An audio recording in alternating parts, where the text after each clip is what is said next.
Ladies and gentlemen, boys and girls, welcome to the Electric Circus, and I hope to God you can hear us all, because hopefully we can see us all.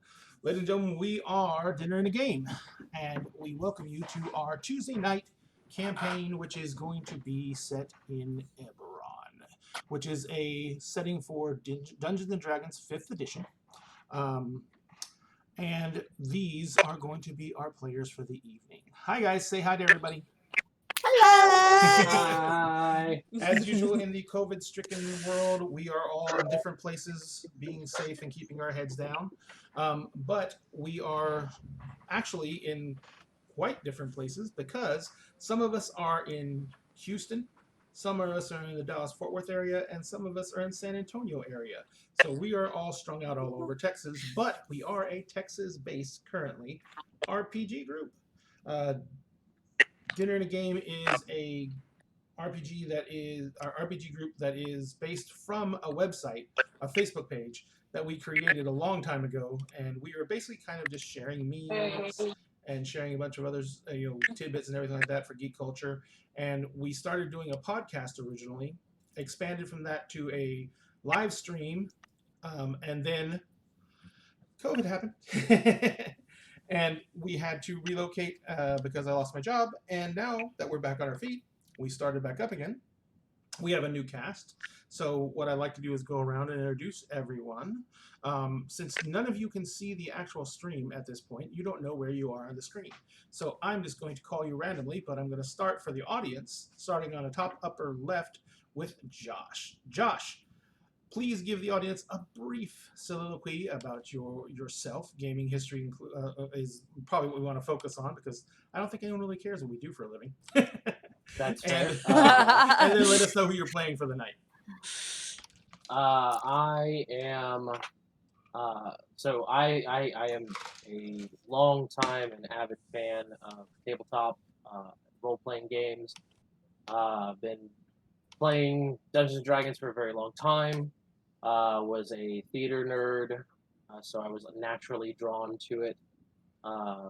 Also was raised in the Bible Belt, so it had that kind of rebellious, might be satanic, might not be feel to it. Turns out it's the farthest thing from it. It's just pretending to be a goblin and stealing cheese from people. So I like it. I like it a lot. I enjoy it a lot. I get to be my true self. Tonight, yes, who steals cheese? Tonight and for this campaign, I am going to be playing. Reese, Reese Hafter. I'm going to be playing a human rogue mastermind, and I will let the story of him tell itself. Excellent. All right. So next in line is going to be Elise. Elise, please. Hi, my name is Elise. I'm about 33 years old. Just found out I'm pregnant. Are you serious? Congratulations! You didn't even tell She us. just found out yesterday. She just found out yesterday. It's very new news.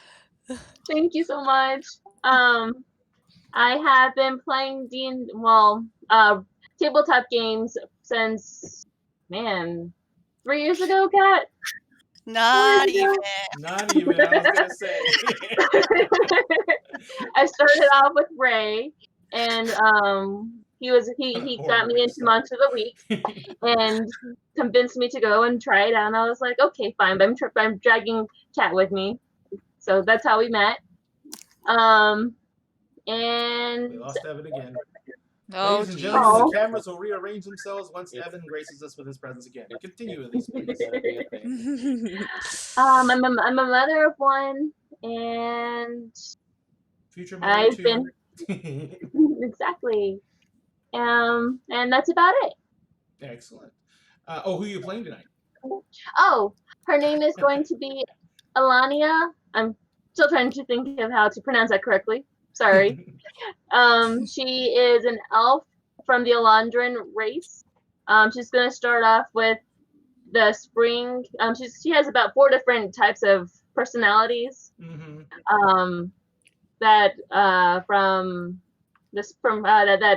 go with the seasons: fall, spring, summer, winter. She's probably gonna start off with the spring. And she is a rogue. I am totally Remember what type of blanking. rogue? Yes, Arcana Trickster. Okay, yeah, Arcane Trickster, yeah. Excellent. And Elise doesn't have a strong background with Eberron yet, so she's going to be probably learning about that as we go, and we're going to be filling in her background for her as we move along. And Evan is once again dropped. Ah, he's back again. Yep, there's back again. Hey. All right, so next in line is Kessie. Kessie, throw down your geek cred a little bit, and then go ahead and give us a summary of who you're going to be playing tonight. Okay. I have been playing specifically Dungeons and Dragons for nearly 4 years now. Actually, yeah, nearly 4 years now. Josh is the one who got me started, so I have him to thank for that. Him and one of our other best friends lives far away from us now, and through that.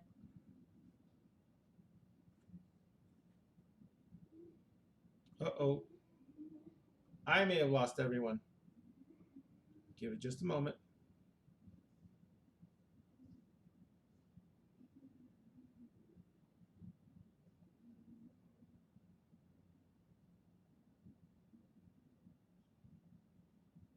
And an admin pretty brought me cool people, my 4-year-old, and I'm hoping to raise him as geeky as I am.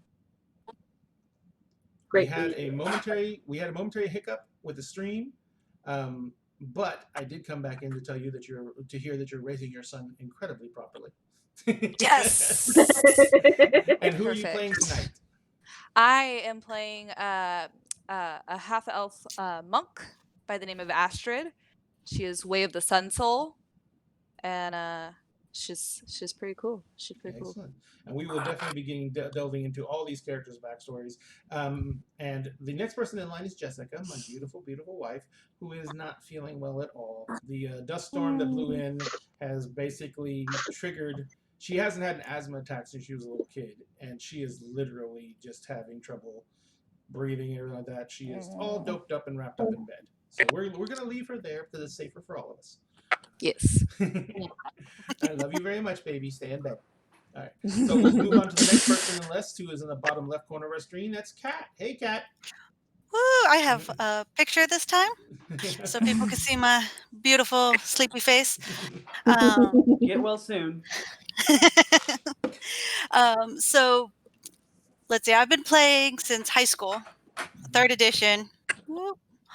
I come from a long line of proud geeks. My father played the original Dungeons and Dragons, so Awesome. I had this growing up my whole life. He was a white box OG. Yeah. Like, I went to go look it up not too long ago. I was like, was he playing the original, or was it maybe 2nd edition? And since he was playing since before I was born, it was the original. Yeah. Because 2nd edition didn't come out till after I was born, so pretty easy to figure out at that point. Gotcha. All right. And who are you going to be playing tonight, Kat? I'm going to be playing Shazi, nice half-orc with lots of love and compassion and likes breaking things, okay? Excellent. And finally, Evan. Can you hear us, Evan? I think he's only slightly delayed. He might be a little bit delayed, which is going to make tonight really interesting. Very interesting. Evan, can you We're hear all us?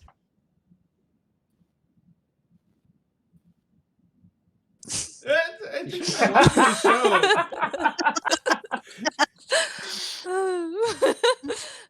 I think he's actually watching the stream. Maybe, I don't know. Maybe. I think that's why he said "feel better" when you were talking, Kat. Yeah. Talking Yes. about my wife. This is Yes. going to be hilarious. Oh no. When it finally catches up, this is going to be hilarious. Oh, Ladies and gentlemen, this is history in the making. You're watching the most meta thing ever. no. Oh. Evan. Evan. No, it's. I feel like I should message him. Just to be like, hey, main, We're Hey, trying dude, to talk to you. you're on a Typing lag. something You're on a somewhere. yeah. You're I on don't a have big any of my lag. chats up. I have my Discord chat up.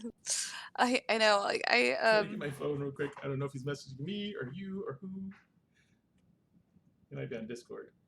Oh, it looks like he's dropping out of the video portion of the call. Wait. wait. I hear something. Can we hear? Can we hear him? I think he's hearing us I think finally, that's us. and we're listening to us over his mic. No. Oh no. Oh goodness. Oh goodness. Hey, can Okay. you guys at least hear me now? We can hear Yes. you now. Yes. Yeah. Yes, we can hear you. My poor phone is just having a terrible time. Yeah. Were you actually watching the stream? Yes, To I keep was, up? and I realized you guys were talking to me, and my poor phone is caught up with the stream. Like, you know how you guys are live? Yeah. It's live with y'all. Oh no. No. No. Okay, so Evan, I'm afraid you may have to be without video for a bit. I don't know how to fix that because I'm not there. Mhm. Oh, let me exit out of the stream live too. That'll help. There you go.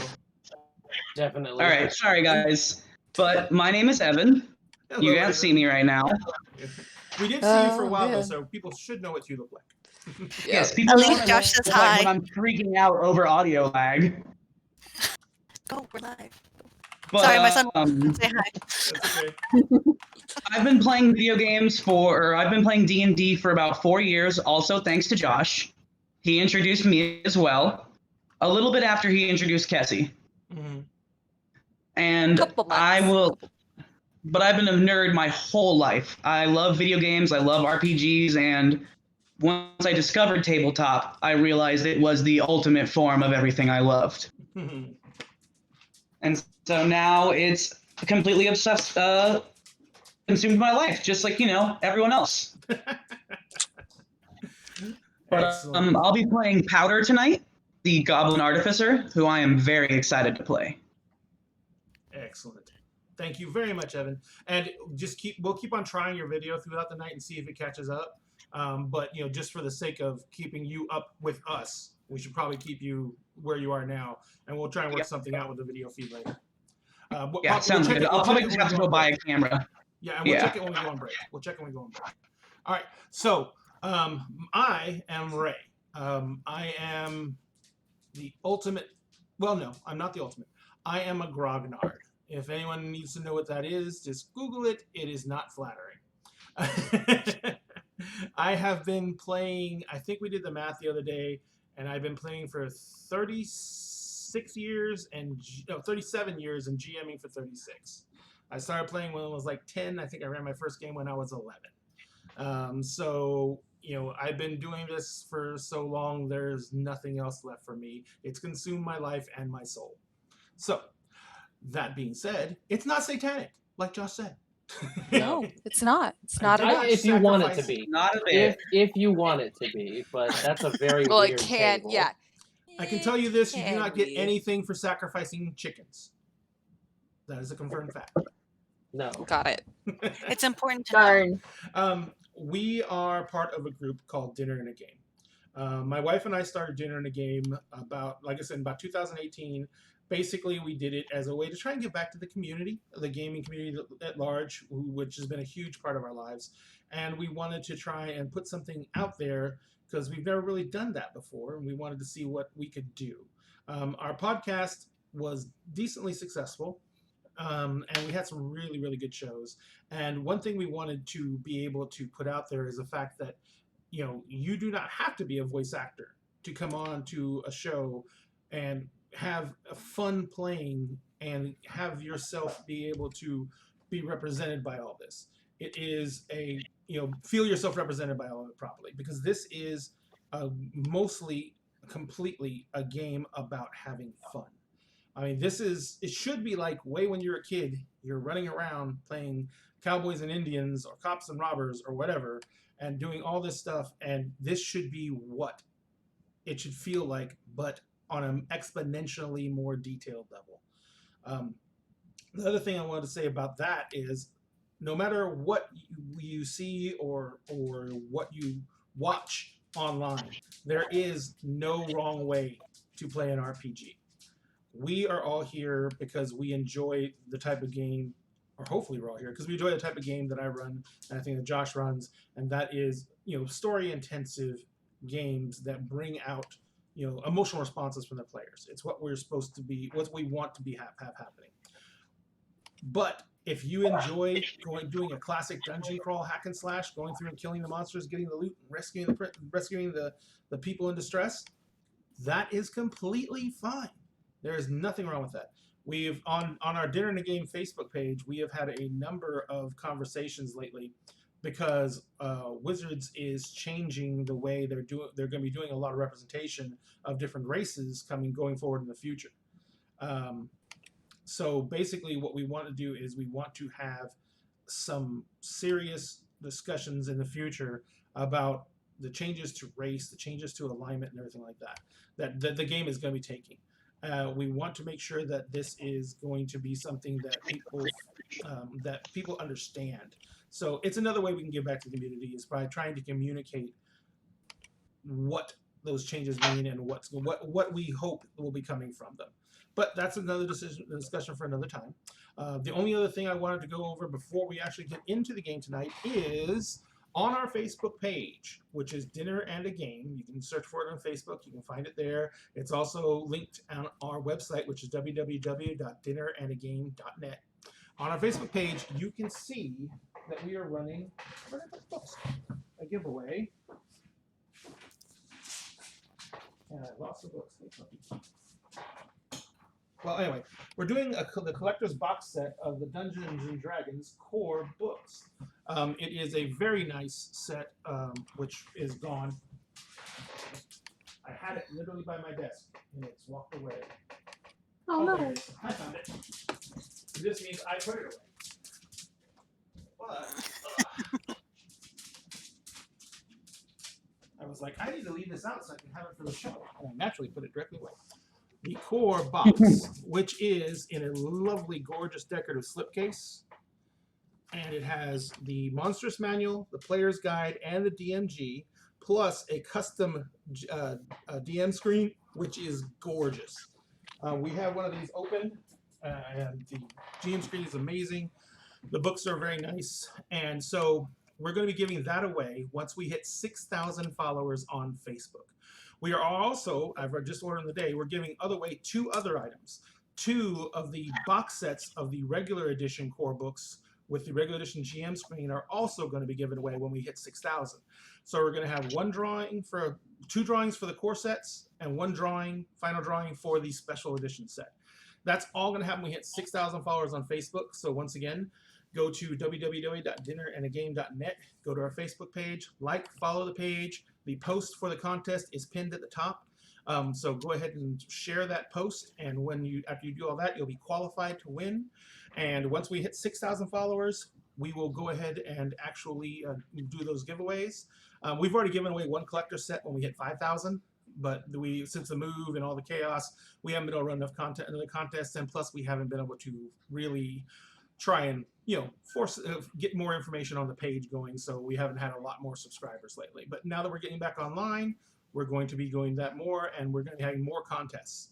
The other thing is, we just put in our order today for our swag for our Patreon page. Our Patreon will be launching at the end of August. It was going to launch at the end of July, but the suppliers, because of the new COVID outbreak, the suppliers are having more distribution problems, so we're looking at the end of August.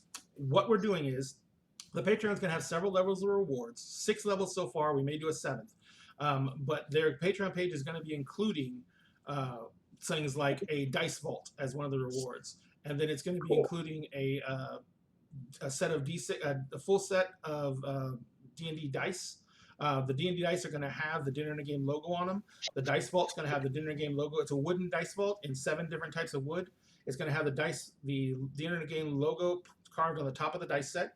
And I think it's actually rotating through on the little pictures that appear on the left-hand side of the screen.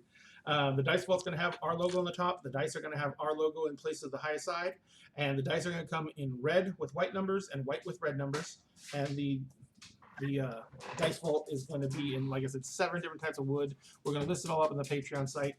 Patreon site will go live will be going up at mid-January, but none of the rewards can ship until the end of August, probably at the earliest. We're going to do everything we can to get them in sooner, but the distributor wanted to warn us ahead of time that there may be a delay on that. And we're also going to be starting up our store, which is going to be selling the same items, but it's also going to be including more different sets of dice, still with our logo imprinted on them and some without. It's because we're going to do metallic dice, we're going to do resin dice, we're going to do all the other yes, Cassie, your addiction. I know. I just like getting addicted. even though we're not rolling like actual dice, I literally brought some of my dice out to just sit in front of me to give me like good juju. Inspiration. Yes, No, and my dice cute little energy. dice guardians that I have. I have, His I have, Aw, I have Aw. dice guardians. that's adorable. So they're and if you bringing guys good want to juju. want to roll dice, you can roll dice. We don't have to use the roller on here.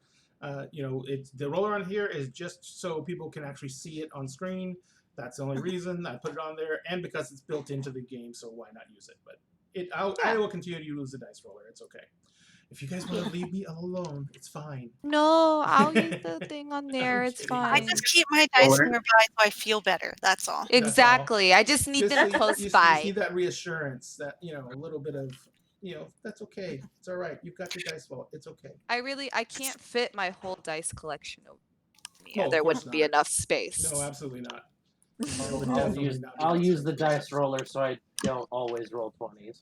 So don't always roll 20s. Well, at least you admit you have a problem, Josh. Listen, I'm a dungeon master. I fudge rolls all the time. You Oh, just I'm get used sure. to it. So are you saying it's Just hard get to do used when to you're it. not to do when you're player? Oh. I think it'd be much more dramatic at this moment if I crit.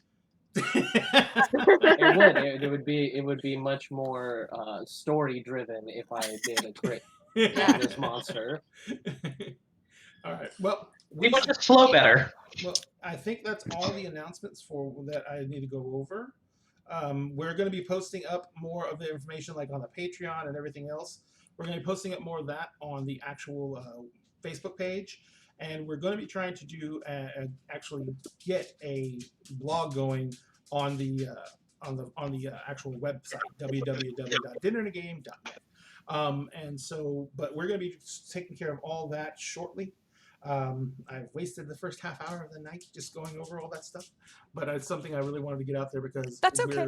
we're gonna try and make this work for us as a group, because right now this is a hobby, but we would like to turn it into something that you guys can enjoy on a much more regular basis. So now let's start the game, shall we? So tonight's game is set in a world called Eberron. It is not the most familiar world to everyone who plays D&D, even though it has its own core book now, and in 2nd edition it got to be quite popular and had quite a few books and novels published in it.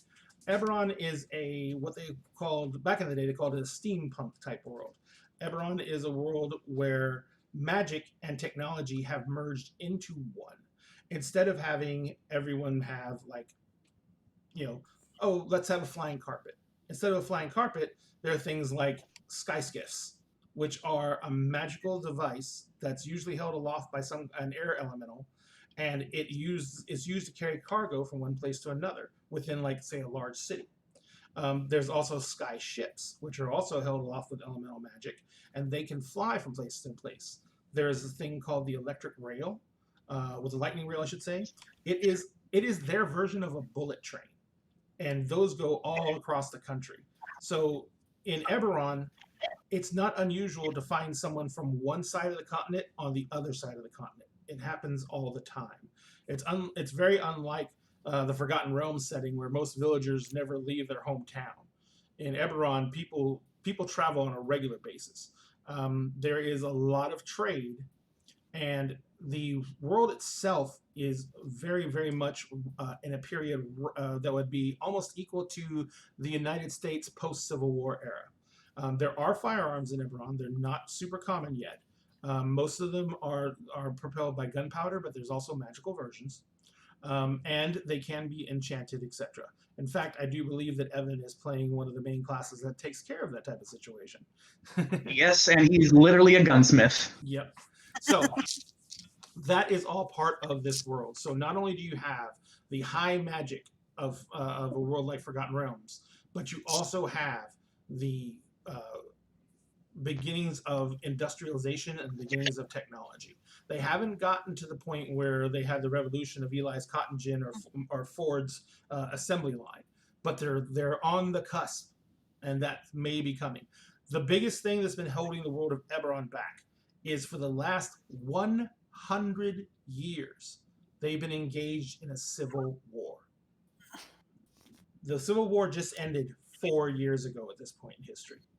And it ended because a great swath of the countryside, was literally turned into a desolate wasteland by a magical catastrophe that destroyed an entire nation and eliminated most of their capital city.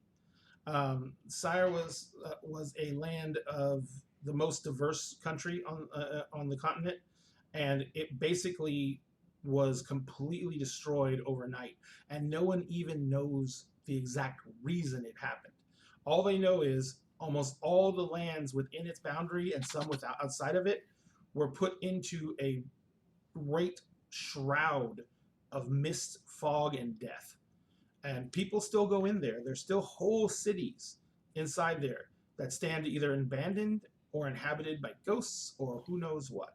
So treasure hunters still seek to go in there to find things, but not many of them come back. So that was what actually technically ended the war. After that, the hostilities died down quite a bit, and there was finally an armistice and then a treaty. The treaty was signed 2 years ago. The war officially ended 4 years ago. So everything right now is still in a state of turmoil.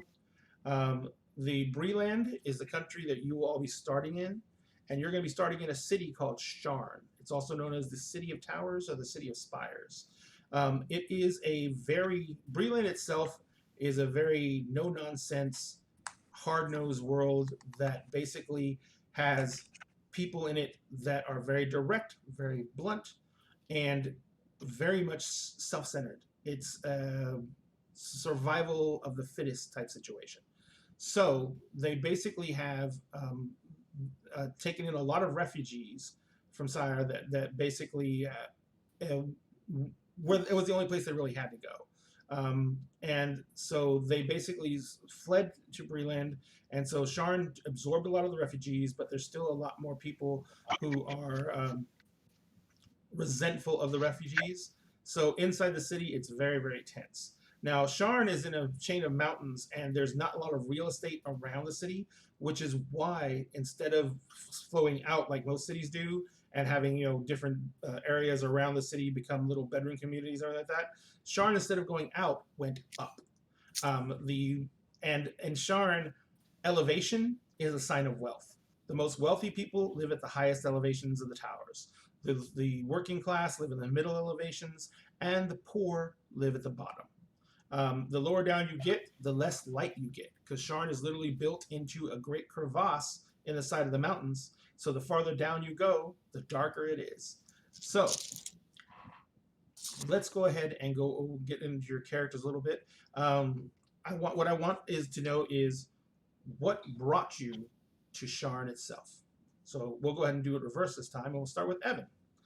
Evan, are you a native of Sharn or are you a visitor? I would think that Powder is a visitor. Okay. Because he is a merchant, and he is trying to find his way into a guild selling his firearms. Gotcha.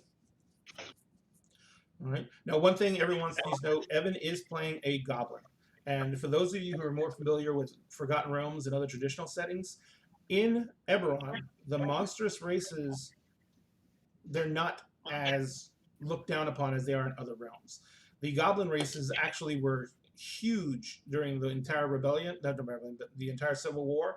They fought as mercenaries for almost every single country. It was their main export was mercenaries.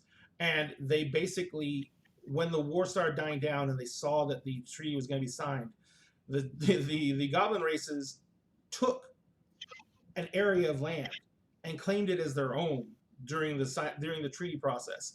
And since everyone was basically either tired of fighting or did not have enough influence to get the other country nations to side with them, they just let them have it. And so the goblinoid races have their own nation. That nation's main export is still mercenaries.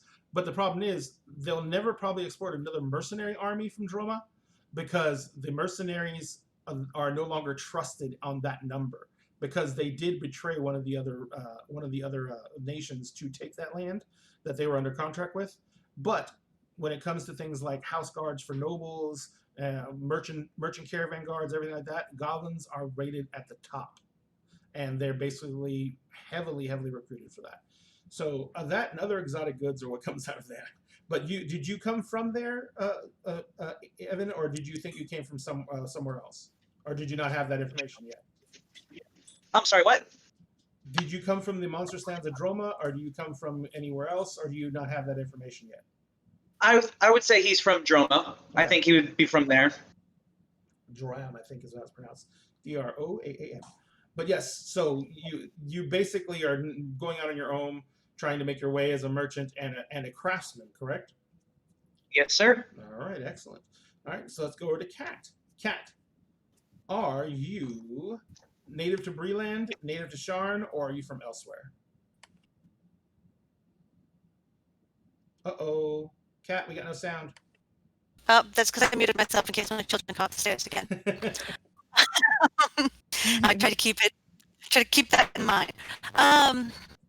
You know what? My character would not really know the names of the geography because, very, very wild, small tribe. Tried to stay away from everyone. So I would say the best my character would know is that they definitely came from a wooded area around some water. So they would not be able to tell you what location, but probably just a little bit like real close there to Eldon's Reach, not fully in it, of course, just like kind of at the border. Excellent. Evan, someone has requested your death and is willing to donate for it. I don't know who you made that. Already requesting death. Dang. Wow. It didn't take long.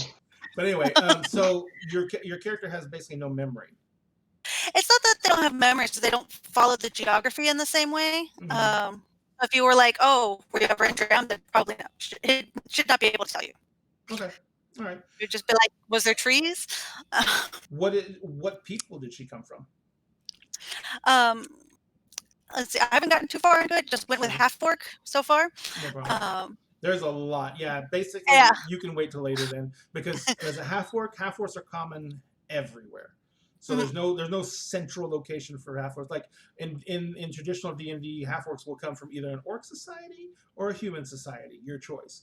But in this case, half orcs could be integrated in any society anywhere, because half orcs are very, very common. Your family. It's not the case that it used to be like represented in Dungeons and Dragons, where half orcs were children of tragedy. In Eberron, half orcs could just be a product of marriage. Yeah. So it's completely different. So yes, we can wait for your background on that. Now you're in Sharn. What would be the particular reason you would be in a huge city like Sharn? Mostly is looking to expand horizons. I am a fighter. Like I said, small village. With, tragic backstory, because we all have to have one, because no one will go on adventures if they're a happy farmer. Yeah. The small village I was from was destroyed by orcs, so I'm trying to learn more fighting so that way I can avenge. Mm-hmm. So you're just on a journey to enhance your skills. Yes. Okay. Which is a good reason to be in Sharn. If there's anywhere you could go to learn more skills while actually enabling you to support yourself, like basically keeping yourself fed without having to run the risk of hunting and gathering, which is dangerous as hell by yourself. This would be a place to go. So you can do things like fight in the fighting pits, hire out as a mercenary, join an assassin's guild, whatever you think would be best for you. Sharn is a very hard city. It is a city which is naturally designed for predator prey mode and for survival of the fittest. So it's nothing you're too unfamiliar with. All right. So Josh, we'll go up to you next, sir. What is you and I have discussed Reese's history already.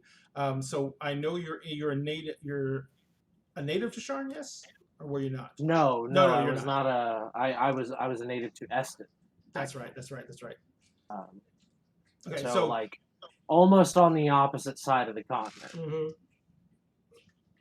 You have restarted your life here in Sharn, though, correct? Correct. And you basically kind of work for some of the other organizations in Sharn. One thing about Eberron that's very, very, very much in line with our own world is that there is a very strong organized crime element to the entire world of Eberron, which, funnily enough, is run by halflings. I mean, who else? I know. Who else is getting? But there's a lot of halfling crime boss families. And Josh, you're the type of person who doesn't really have, or sorry, Reese is the type of person who doesn't have a lot of compulsions about what he needs to do to survive. So he'd be willing to, he works for some organizations that other people might find distasteful. Distasteful? Yeah. Distasteful, definitely. Yeah. So that's how you've been surviving in Sharn, and that's what you do in Sharn. So like I said, luckily enough, you and I talked extensively about that. So, Elise. Yes. We haven't talked much about your character at all. So, your character is a rogue as well. Sharn is one of those places where, like I said, there's a lot of organized crime in Eberron. Right. And rogues are pretty much the epicenter of crime. So are you a member of any there is an ability in your backgrounds to become a member of one of the gangs that are part of the criminal element within Sharn itself. Are you a member of one of those gangs, or are you freelance?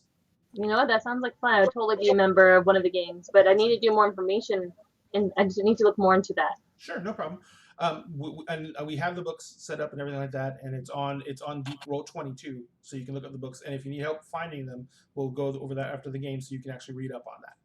Okay, thank you. There's about 5 separate major gangs in Sharn. We're talking about that influence local government, and then there's many, many smaller gangs, and they basically kind of do things like they pay protection money to the larger gangs to operate their own territories.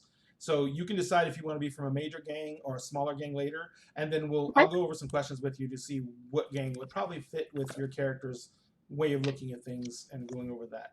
But so do you think you're maybe from Sharn, or do you want to be from somewhere else? I mean, if you're what race are you again? Eladrin, right? Eladrin. Eladrin are very Fey influenced. Mm-hmm. But if you were dark Fey influenced, then this would be a place you could be from. Otherwise, you are straying very far from your comfort zone by being in Sharn. Right. Eladrin are Fey, and Fey are creatures of nature, and this city is the exact opposite of that. So, I would think that she was born in Sharn because she is a dark elf. Dark elf or high elf? High elf, I'm sorry. Yeah. Dark elf would make sense. It would, actually. But with the Eladrin, aren't they? Are they dark? They're not dark elves, right? They're high elves. They're not even high elves. They're considered more Fey elves. Their actual home is the good Lord, help me out, Josh. I can't remember the name of it now. The Feywild. Thank you very much. Yes. Yeah, their actual home is the Feywild. Yeah, Evan coming through the clutch. Is the Feywild, which is a complete other realm. It's not on this. It's not on the prime material plane. It's a separate plane of existence.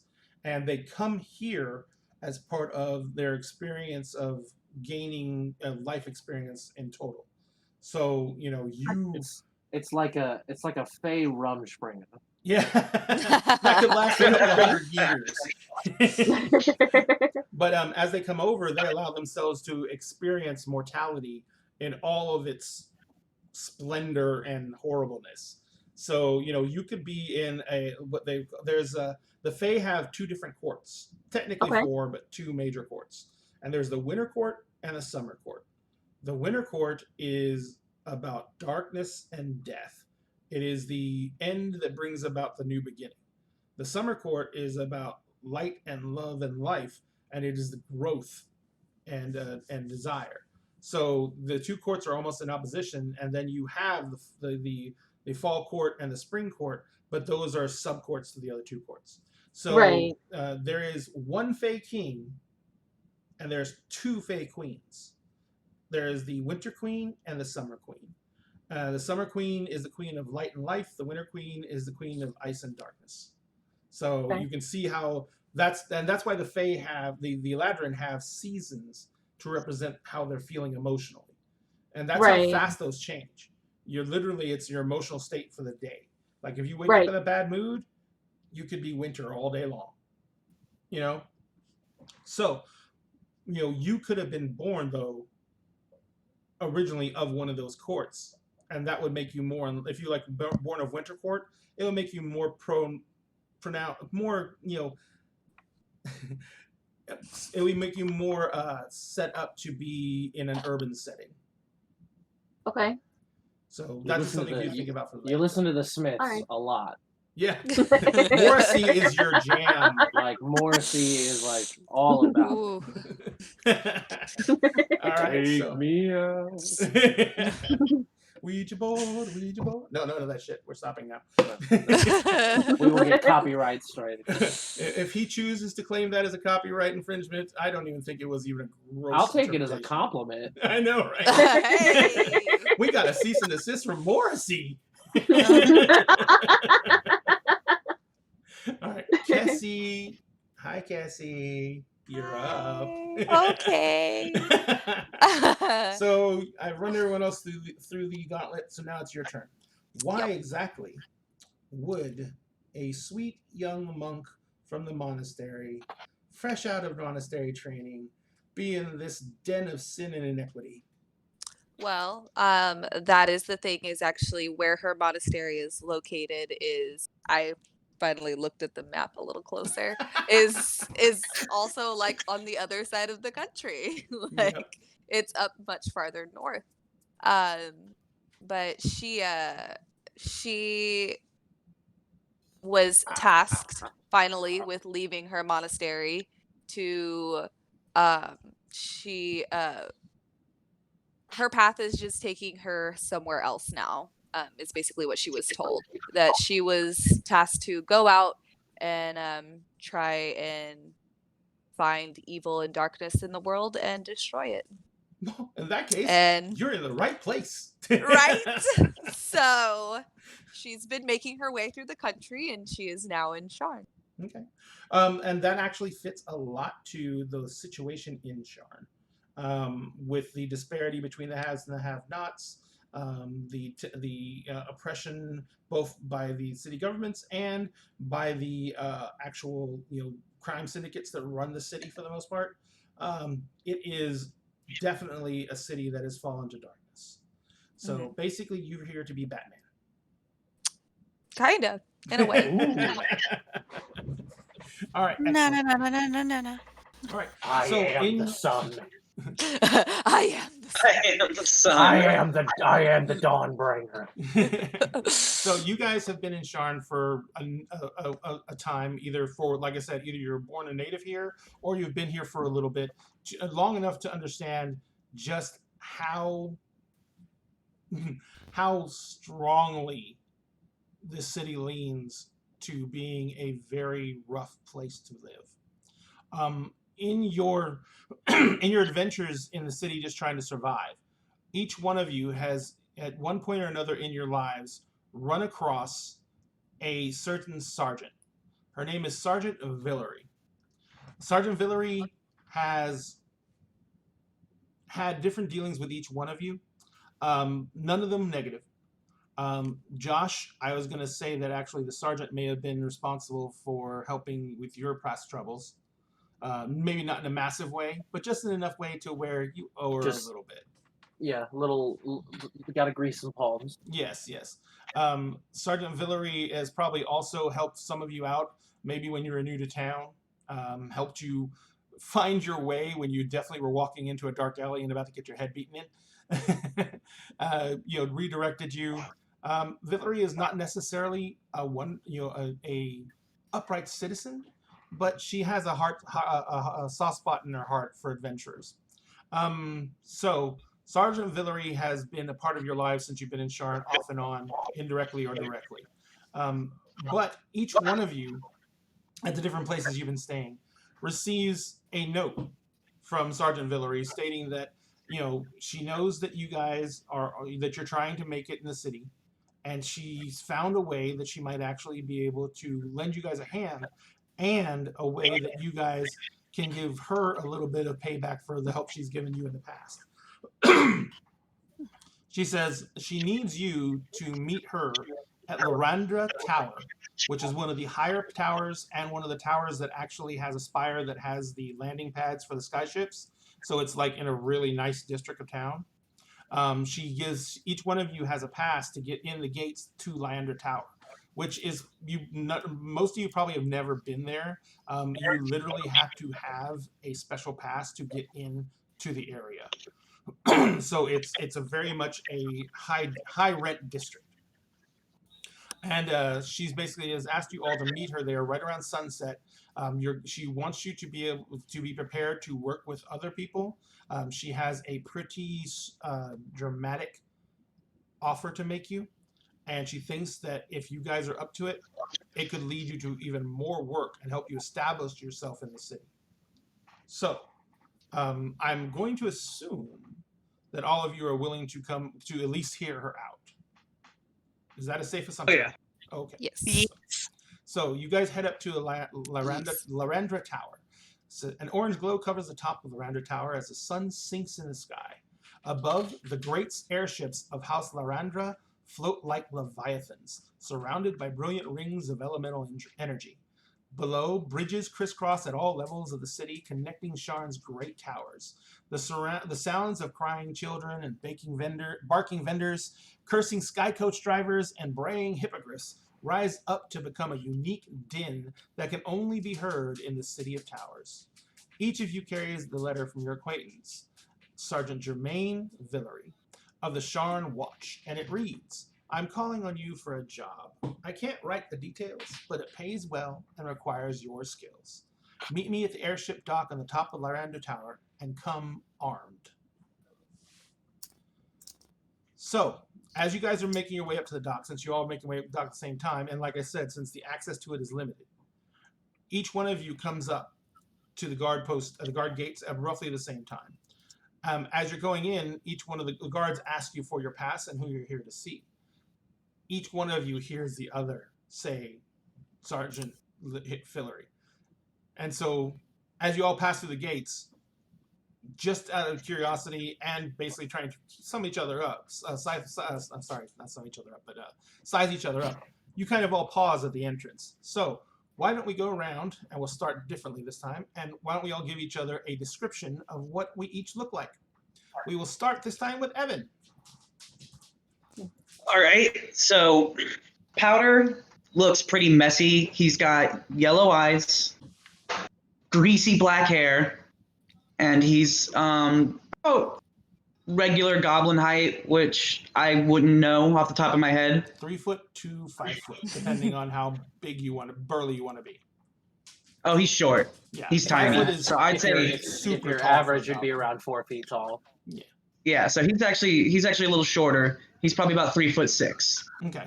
And he's wearing a big duster. Actually, you can't really see what's underneath, like a classic cowboy duster.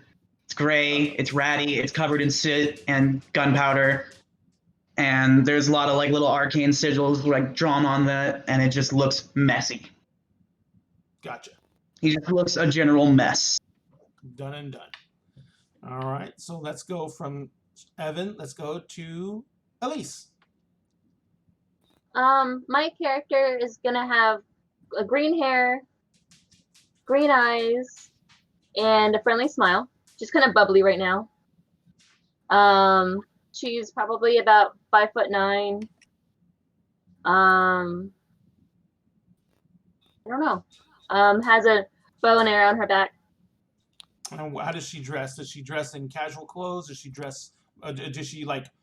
What is her leather armor showing? Does she wear clothing over it to try and cover it up? Does she not care?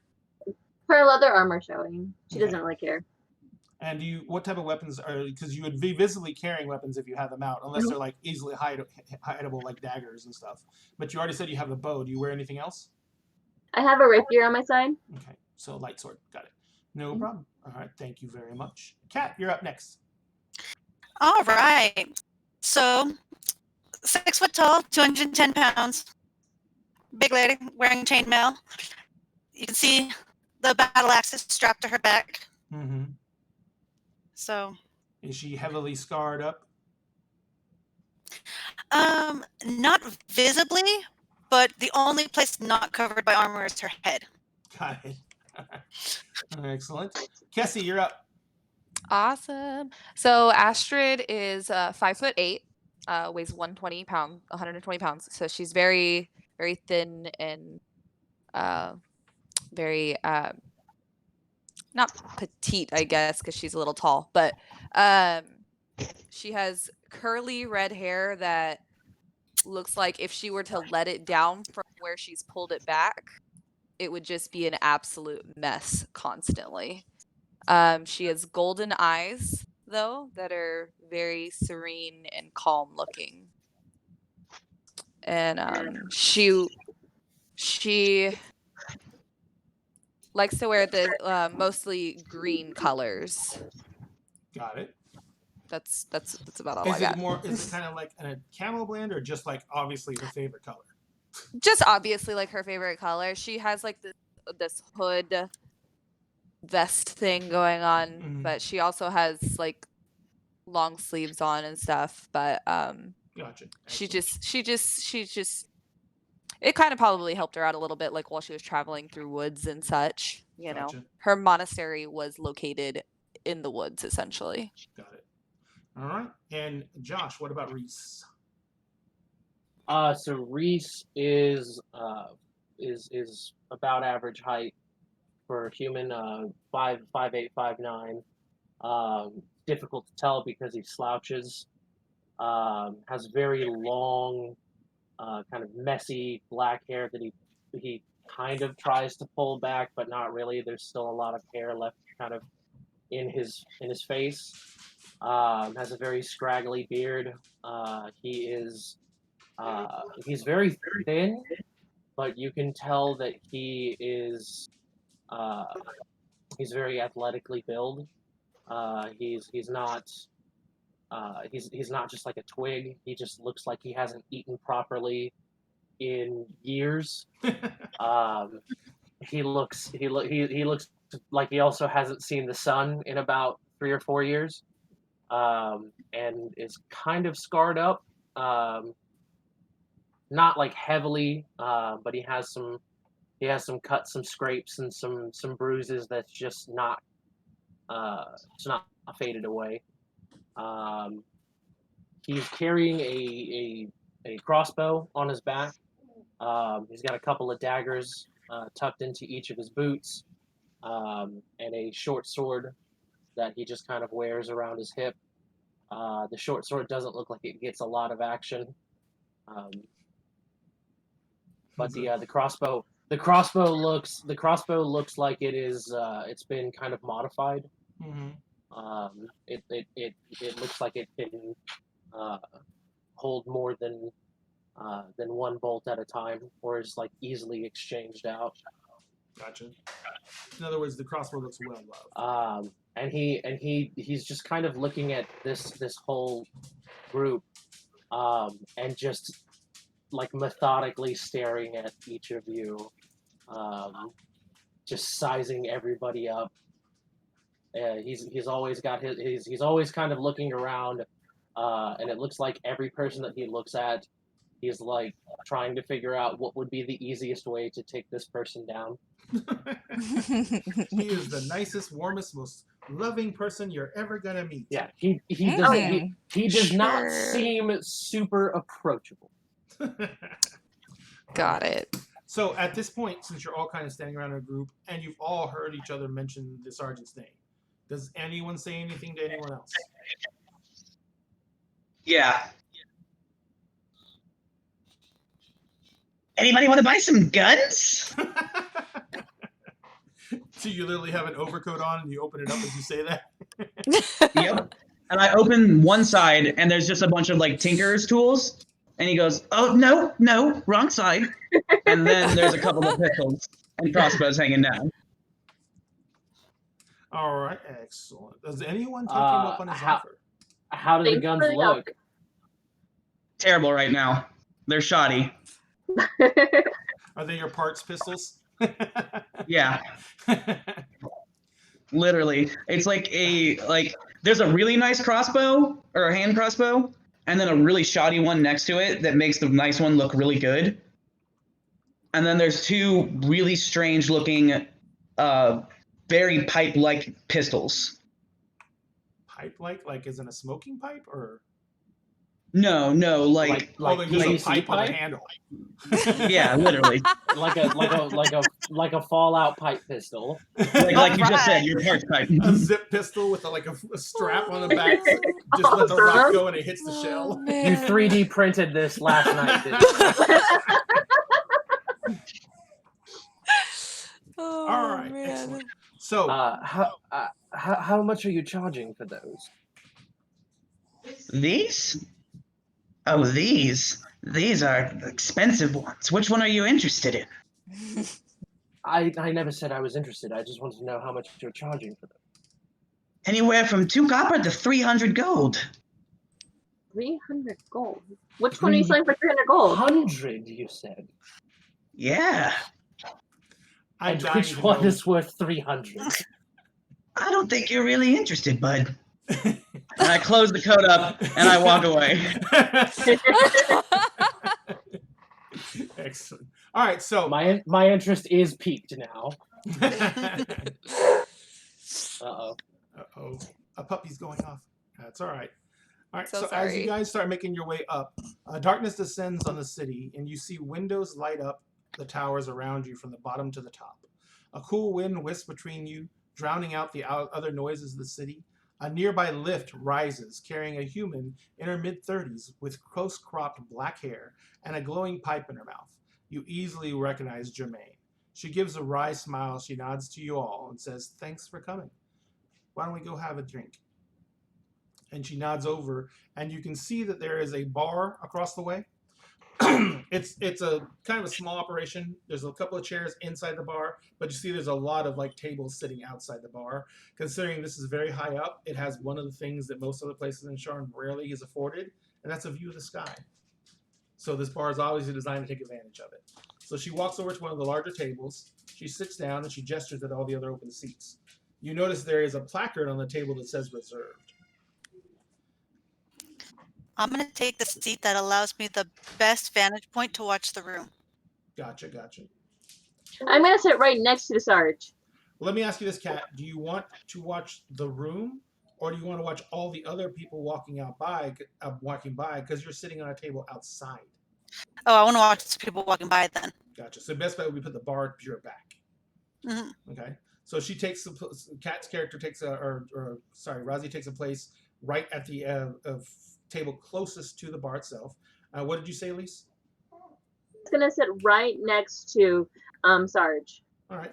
So Germaine sits down basically with her back to everyone on the street behind her. She has a wry smile on her face as she kind of gestures to all the seats. Razi takes her seat across the way and she kind of gives a knowing nod. And she says, "Everyone, come on. Where no one else here is going to bite, I promise. Even if they would normally do so. Everyone's going to be on their best behavior today." Powder immediately gets onto a chair and stands on it. And she says, "Powder, we don't stand in public. Remember, it's considered rude. I'll have someone bring a booster." I just fine. And Fine. I'll It's take a gonna be seat. good. I'll sit next to the weird goblin gun salesman Alright, because it's going to be entertaining no matter what happens. gotcha. So basically, there's 8 places at the table. All of you sit down, and she takes. There's one empty seat left open. Jermaine kind of looks at Joel and she says, "Look, we have I have a situation, and I think that it is a great opportunity, not only for me, which I'm always interested in finding out what's best for me, but it could be very lucrative for all of us. What is going on is this. There is a certain person who has information about crimes that are being committed in Old Sharn. These crimes could be directly tied back to certain people. What I need is to make sure that this source of information is a living, breathing commodity by the dawn. So what I need from you is to fetch them from Old Sharn, get them back up to a location I'll give you, and then once you've done that, we will begin to move them out of Sharn itself in order to guarantee their safety. So for the initial snatch and grab, which, by the way, the person's willing, so it's not really a snatch and grab. But for the original rescue, oh yes, you're heroes, rescue, that works. For the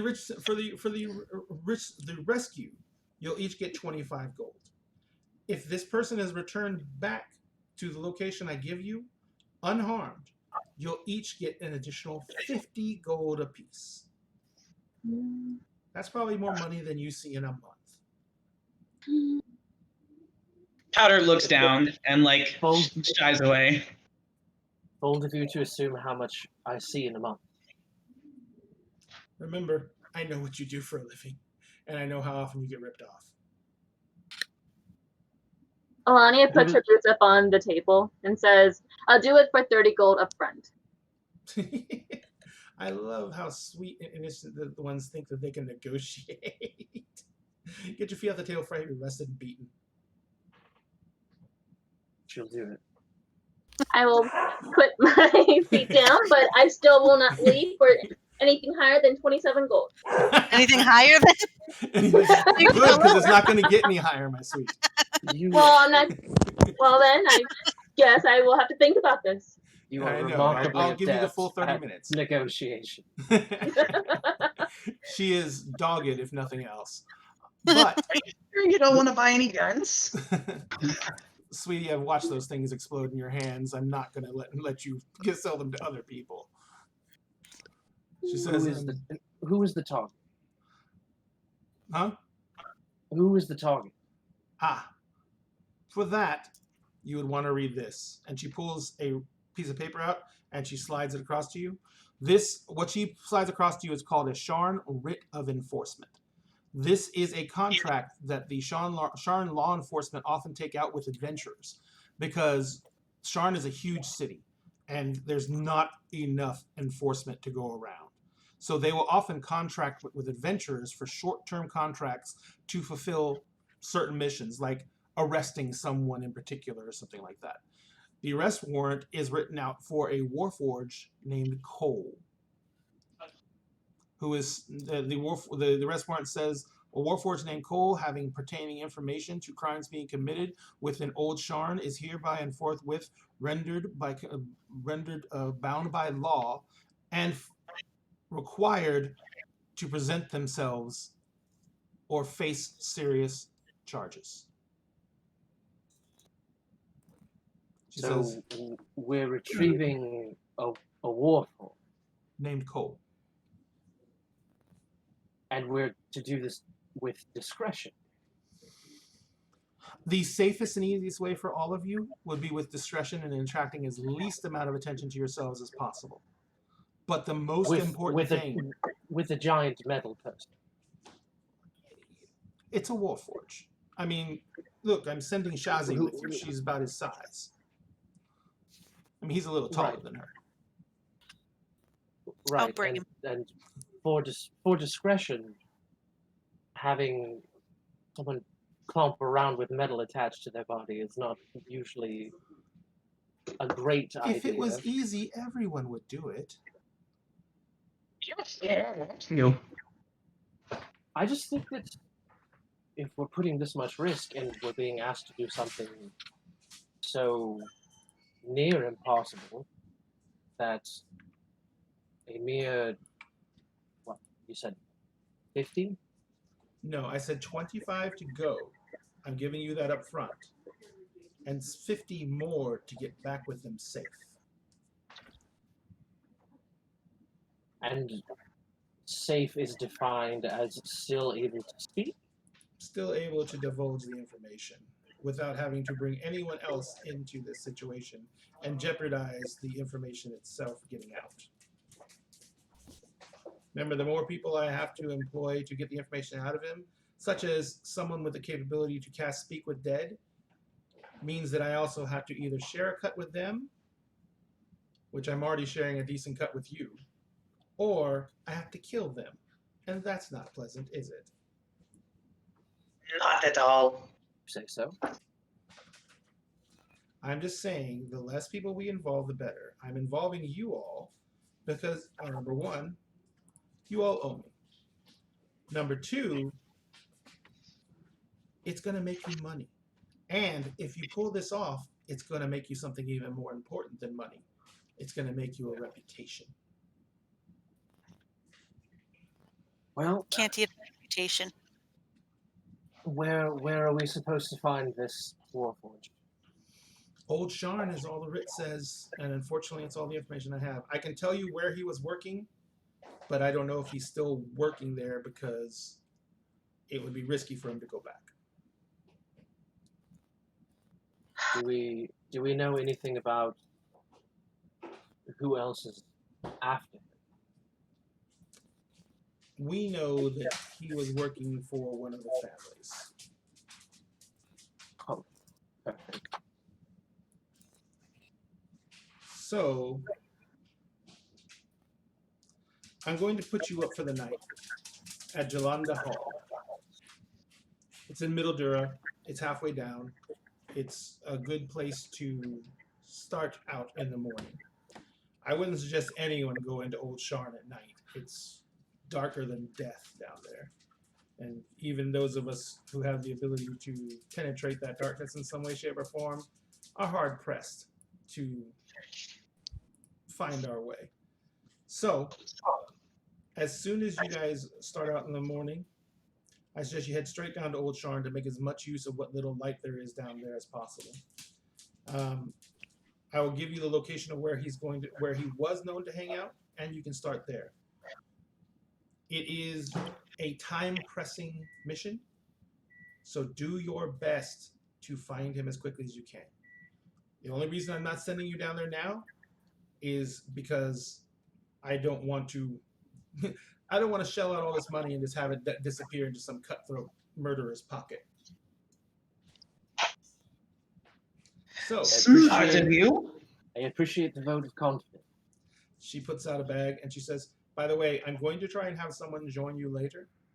It's also someone else I've worked with, and they have a direct connection that could be helpful, but they're not here yet. And if I can get them to you in time, I will. She says, and she hands you the bag. She puts down a bag that is obviously full of coin, and she puts down a little brooch. And she says, one of you should wear this. It costs me a small fortune, but it'll let me find you to send this other person to you. It has a pair, twin. I'm not touching that. And she pulls up her lapel, and it has a brooch just like it on it. And these two are linked, and that's the only link there is. So when I find the other person, I give this to them. It brings them to you. I'll wear the brooch. Thank you. Pick it up. She slides it across to you. It'll accent your eyes marvelously, darling. Yep, 'cause that's what I worry about. You should. They're gorgeous. She says, in the meantime, enjoy dinner. It's on me. She says, make your way to the inn. Get some rest. I hope you start early. And I'm naturally assuming that you're all going to say yes. You've already I have paid more us. gold. Well, no, I've put the gold on the table, and Shazi's taken the beautiful brooch. But I'm counting on all of you to sign this writ, stating that you will comply to it as best you can within the letter of the law. I'll pick up the pen and sign it. She can't do it alone, folks. I'll sign. I'm so broke. I'll sign, definitely. Yeah, I never wasn't going to sign. At third level, I take the pen and I sign it, but I sign my new name. gotcha. She knows both, yes, because she helped her. I'd say she would have to if she was in on She's it. one of the people who has that information. Yeah. And she kind of looks at you, and she looks at the thing, and she kind of winks, and she's like, "Well," and she looks at you, Elise. Melania will look at the pen and look at her. 2 more gold. She's like, "I bought you dinner. That's enough." You're Is that sending me to certain death, and yet you're saying that dinner and a room is good enough. As I remember, it took a lot less to get a lot more out of you last time. Yeah, but last time you were saving me from certain death. And So, this time I am now too. you're sending me into it. Starvation No. is certain death. Fine. She picks up the pen and signs a different name, not her own name, and put Celestia down. As If long it's as any- it's your legal if name. it's any- sweetheart. If it's any consolation to you, I hear that the rooms up here are very nice. And she says, she kind of looks It'll be around worth all of those you. 2 gold you want. She kind of looks around at all of you. She picks up the writ. She folds it up. She slips it back into her surcoat. And she says, I would like to hear something from you by at least late afternoon tomorrow. If you don't, then I may start looking for another party. And if I do have to hire someone else, you'll be splitting bounty. That won't happen. Come on. All right? I'm just letting you know that this is that urgent. I want everything to be crystal clear. Understood. Are we clear? Excellent. Good. Clear. In that case, enjoy supper. And she stands up and she's walking back to the lift. And she waves the writ over her shoulder. She's leaving. And now you're my employees. And she slips it back into her coat again. She steps on the lift. She spins around. She's still grinning. And the lift descends down out of sight. Let's take a 10-minute break, ladies and gentlemen, as I need to get another drink because I forgot to refill before we started and my throat is now completely dry. So we will take a 10-minute break. We will be back in just a moment, and everyone drink them if you got them. And Evan, let's try and see if we can get this straightened out with the audio video real quick. Yeah. We'll be right back, guys. 10 minutes. It is 8:16. Be back by 8:26. All right.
right on time.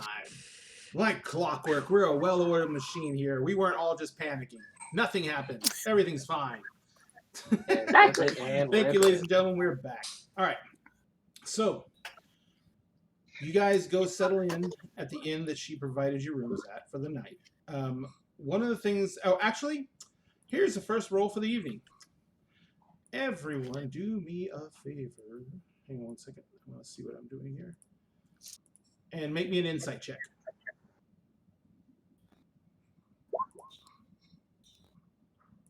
We're going to transition into our roll 20 screen. So I can see your insight checks. Oh, yeah. So bad. Who's Bastion? That's me. That's my name. Yeah, that's right. That's right. I forgot. That's totally my real name, and no one knows any different. I need to change it on the screen. Astrid, Whatever. Queen of Insight. Powder and Bastion know that they have a navel. So does Shazi, if you notice. She got 2. Oh, wow. I have a Does navel it? as well. You don't have to do it manually, Kat. Yeah, you can just click on it. You can just click Oh, on the I scale have on the never sheet. done it. Yeah. Hey. Yeah, just click on the scale on the sheet. That's a much better number. Mhm. But ignorance is no excuse, so it's still a 2. I know. I know nothing, All right. but I still So, drink.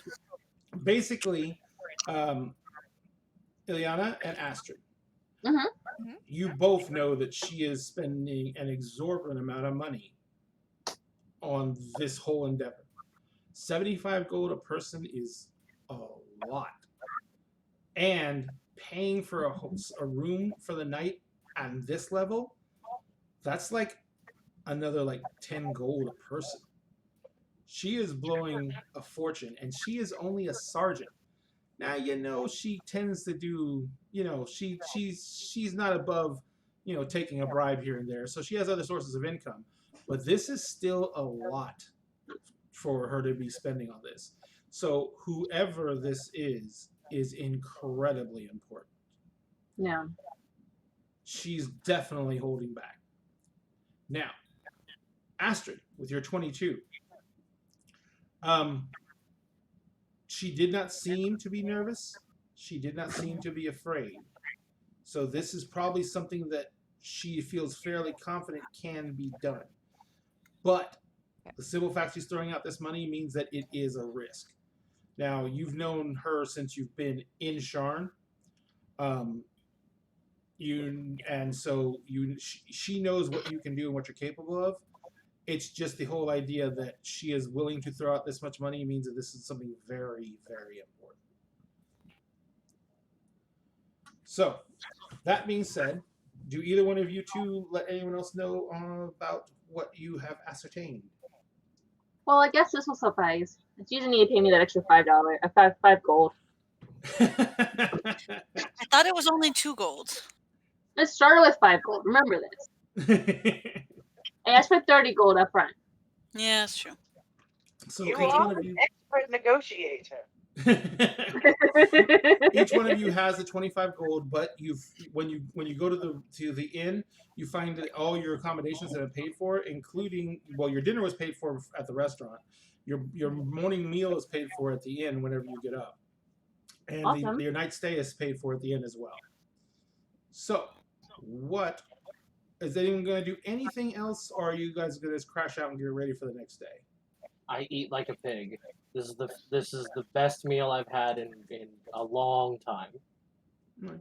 So one of the things that the writ says is that the Warforged, known as Cole, is known to frequent a bar called the Cog Carnival.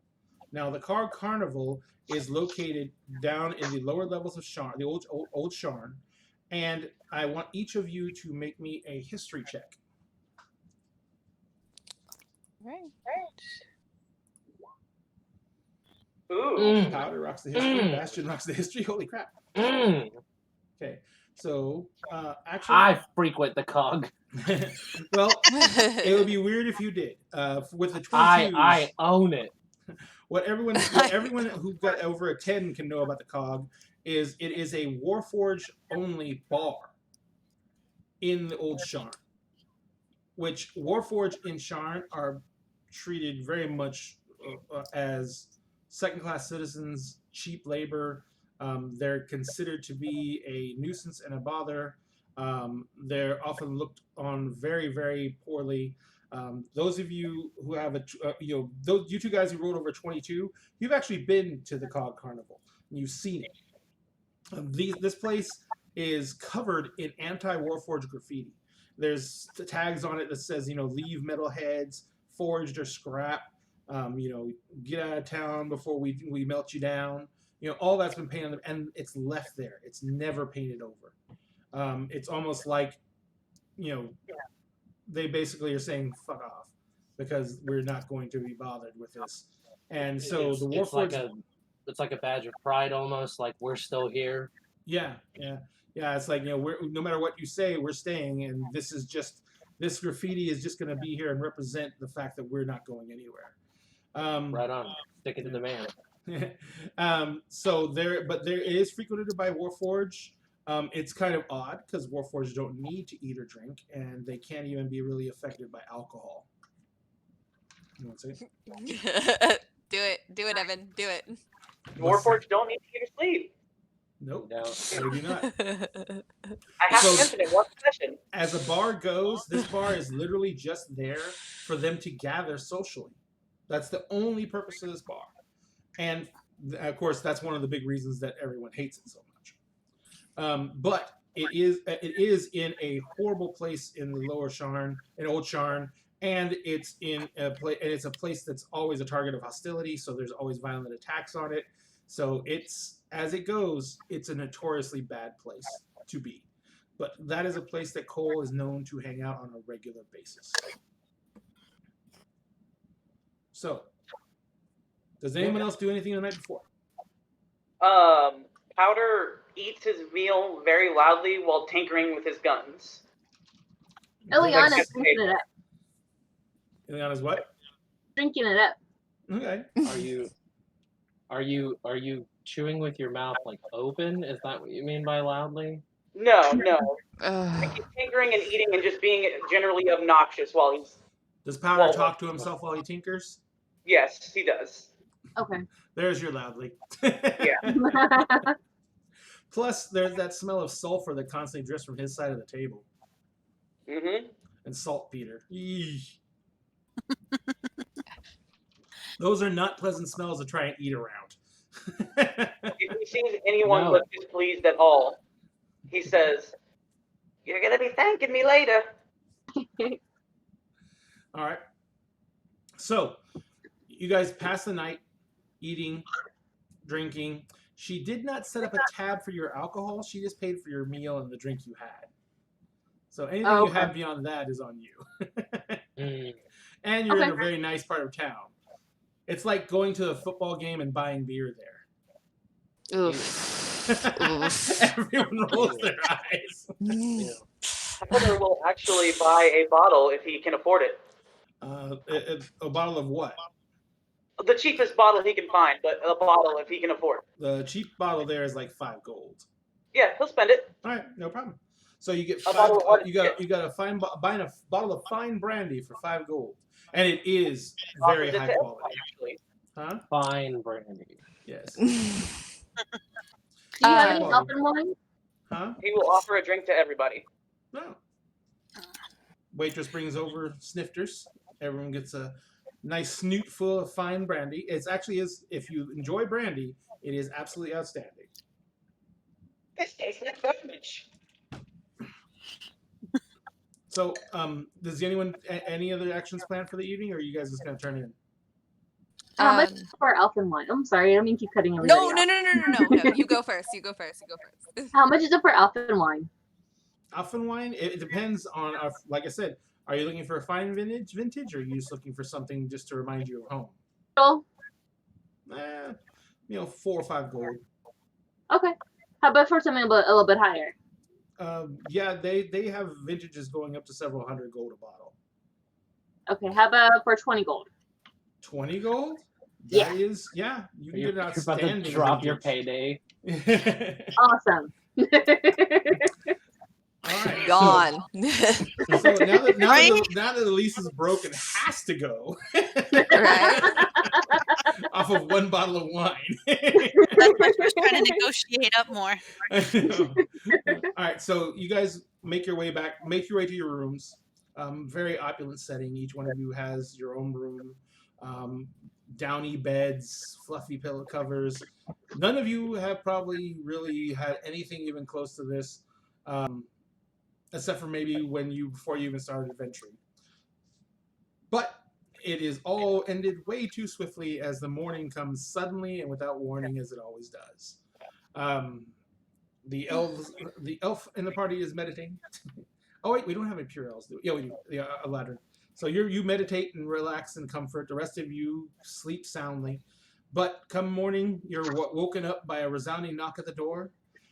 As a young steward comes around, raps on all your doors, and said, "The person who covered your tab said that you would want to be up very early.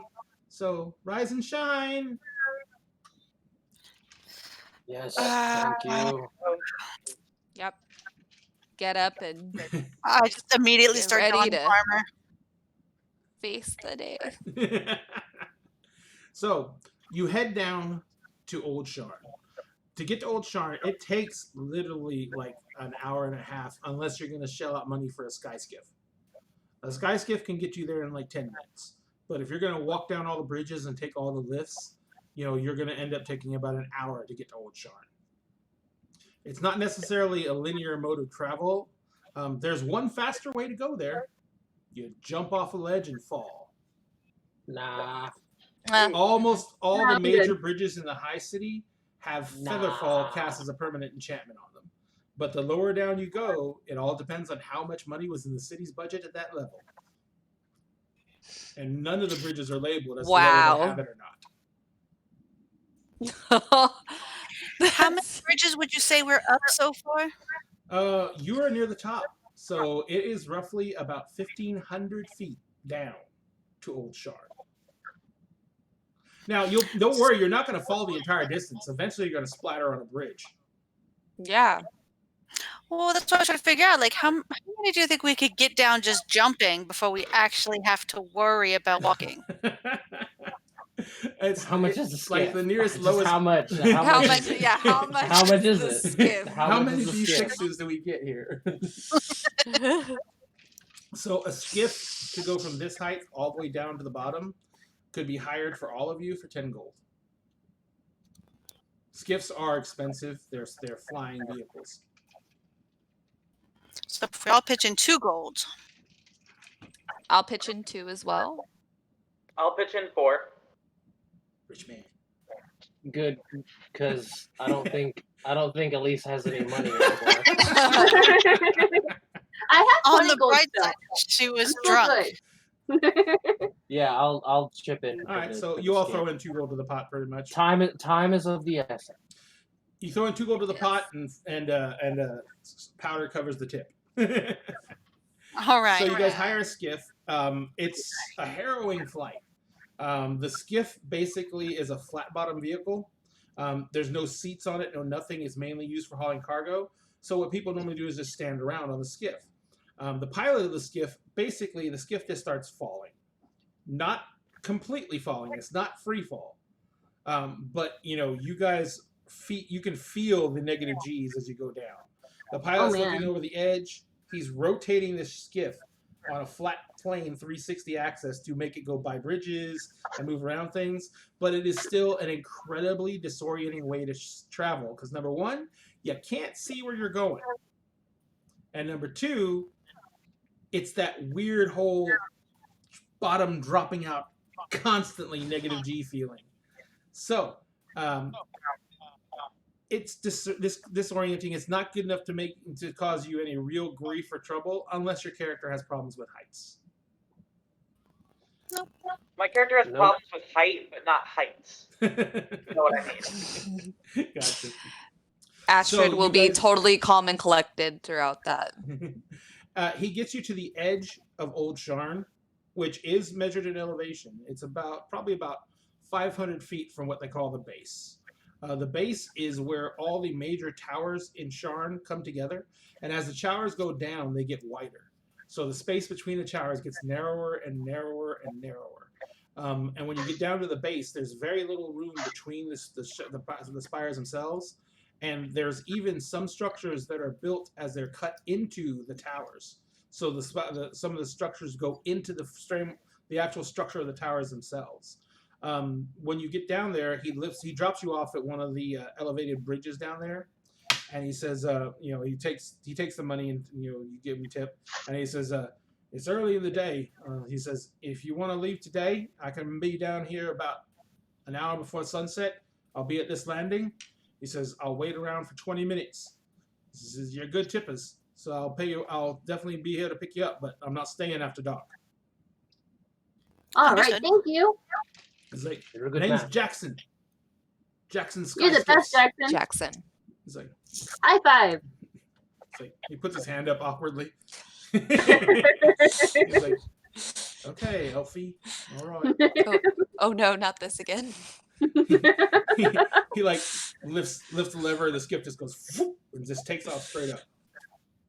So Fun. yeah, He's an odd type. so you guys are sitting there on this ledge, and there is a couple of different bridges to go down.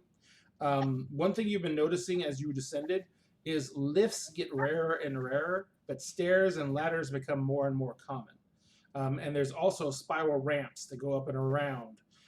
You see there's a lot more dry animals, which are drought animals like horses, donkeys, mules, and stuff like that down here than there is up there. So when you get down to this level, the stench of body odor, garbage, and tobacco is mixed together in the streets. The area he flew you into is called High Walls. It's on Lower Tavric's Landing. It's in a district that's mostly enclosed by walls. All the bridges from the other districts of High Walls have massive magically warded gates. High Walls is literally sealed off from the other districts. Okay? Okay. And these are the other districts of Old Sharn. So High Wall is basically kind of cordoned off, and it is a known area where refugees and other people who are not original settlers of Sharn are kind of segregated off into. It's refugees of the last war. High Walls. So the High Walls cut this district's crumbling, vandalized buildings off from the rest of Sharn. Though towers rise above the walls like imposing sentries, many people in the area are standing around idly as you land. They're eyeing you up and down suspiciously, but they do keep to themselves. The Cog Carnival is readily evident from where you're standing. It is a beaten down, crash building about halfway across the district. The reason you can see it so well is because the front of the building is partially burnt. It looks like it's been shot. It's got graffiti all over it, and there's about 5 or 6 warforged standing around outside of it. Oh man. Smoky low flames smoky low flames. Smoke is coming up from the central chimney stack at the back of the building, and light comes out through the windows. Down here, you notice that there are torches and ever-burning candles and flames all over the place to keep this area illuminated. But it's basically pretty much it's dim light everywhere unless you directly have a light source. So what are you gonna do? Shit.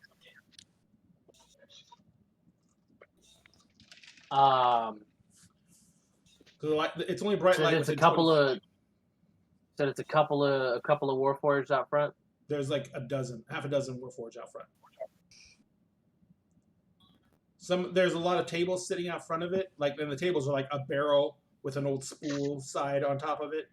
And there's like all kinds of board games, card games going on. Their warforged are all sitting there, and they're all like, there's money on every single table. So they're obviously gambling. So we're like out of earshot of them, right? Yes, at this point you are. Well, guys, what's the plan? Well, we could just go and ask. That's what I thought. They seem friendly enough. All right, let's do it. Are What is it? we sure there's not going to be that might not be the right decision, seeing as she seems to think that there might be other people looking for this individual? So Okay, then. Bastion and Powder, one thing you know, Warforge can get into the COG Carnival for free. Everyone else has to pay 2 copper to get in. No, sorry, 5 copper. It's half a silver. Half silver.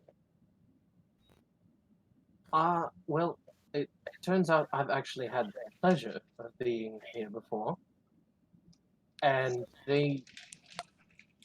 there is a charge at the door Yeah, 5 for, silver. for 5 us, specifically for us. And, for all and meatheads. unfortunately, then it's not that they're not friendly. It's that they're not friendly. I'm sure you understand being. I mean, just look at the building, and I'll reference to the graffiti. Yeah. Mm-hmm. Powder, did you say you've been inside before? You've been inside before, yeah. Well, I'm not maybe or anything. maybe it would be better if you took the lead on this one. Inside Powder. Powder inside. There's more. It represents a lot like the outside.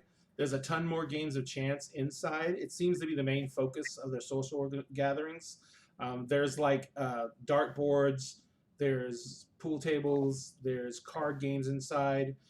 There's a bunch of like carnival competitions, like throwing metal rings onto onto wooden posts, tossing a ball at a tower, weighted iron cups hard enough to knock them down, striking a homemade machine hard enough with a hammer to make it ring a bell. It's all like carny games. Okay, so I turn to everyone and I say, let's go in there. I'll take the lead. Let's go in. And like we're going to spend some big money. Not big money, but big enough money. Grease some palms, get some faces, and then we'll start asking questions. Easy peasy, we find a guy. I like that slightly better than just asking the 2 guys at the door. I'm okay with this. All right, so what are all your names again? And you don't actually have to tell me your names. I'm just saying that Powder does not remember any of your names. So we go for a quick very quickly, without hesitation. Say my name. You say it very quickly, just Bastion? Yeah, just very quickly. Like the second you ask, just Bastion. Can I roll insight on that? Well, he didn't tell you any other name. That was my mistake, remember? Oh yeah, you're right. So he has not used the different Meta. Meta. I'm fixing it right now. So, you guys head in. You walk up to the door. Like I said, there's a bunch of tables set outside where people are actually gambling. You notice that they're kind of like all on the street in front of the building. They're not actually like on the small porch that makes up the building. As you walk up, there's a large, heavily built, literally, Warforge at the door. He is actually, Razi, he's about a head taller than you are. And he is obviously built for action. He basically, he looks at you all and he says, "Ha, silver each." I will pull out mine and give it to him. He says, yeah. When everyone starts pulling out money without hesitation, you can see his shoulders go from like kind of up and tense to relax back. He takes all the money, he puts it in a little wooden box beside him, and he says, "Ale at the bar at the back. Enjoy your time. Remember, no gambling on premises. We ain't got a license." Got it. So as you walk in, As you walk in, you notice that all the Warforged are playing different games of chance, but unlike outside, there's no gambling happening inside. It's just bragging rights.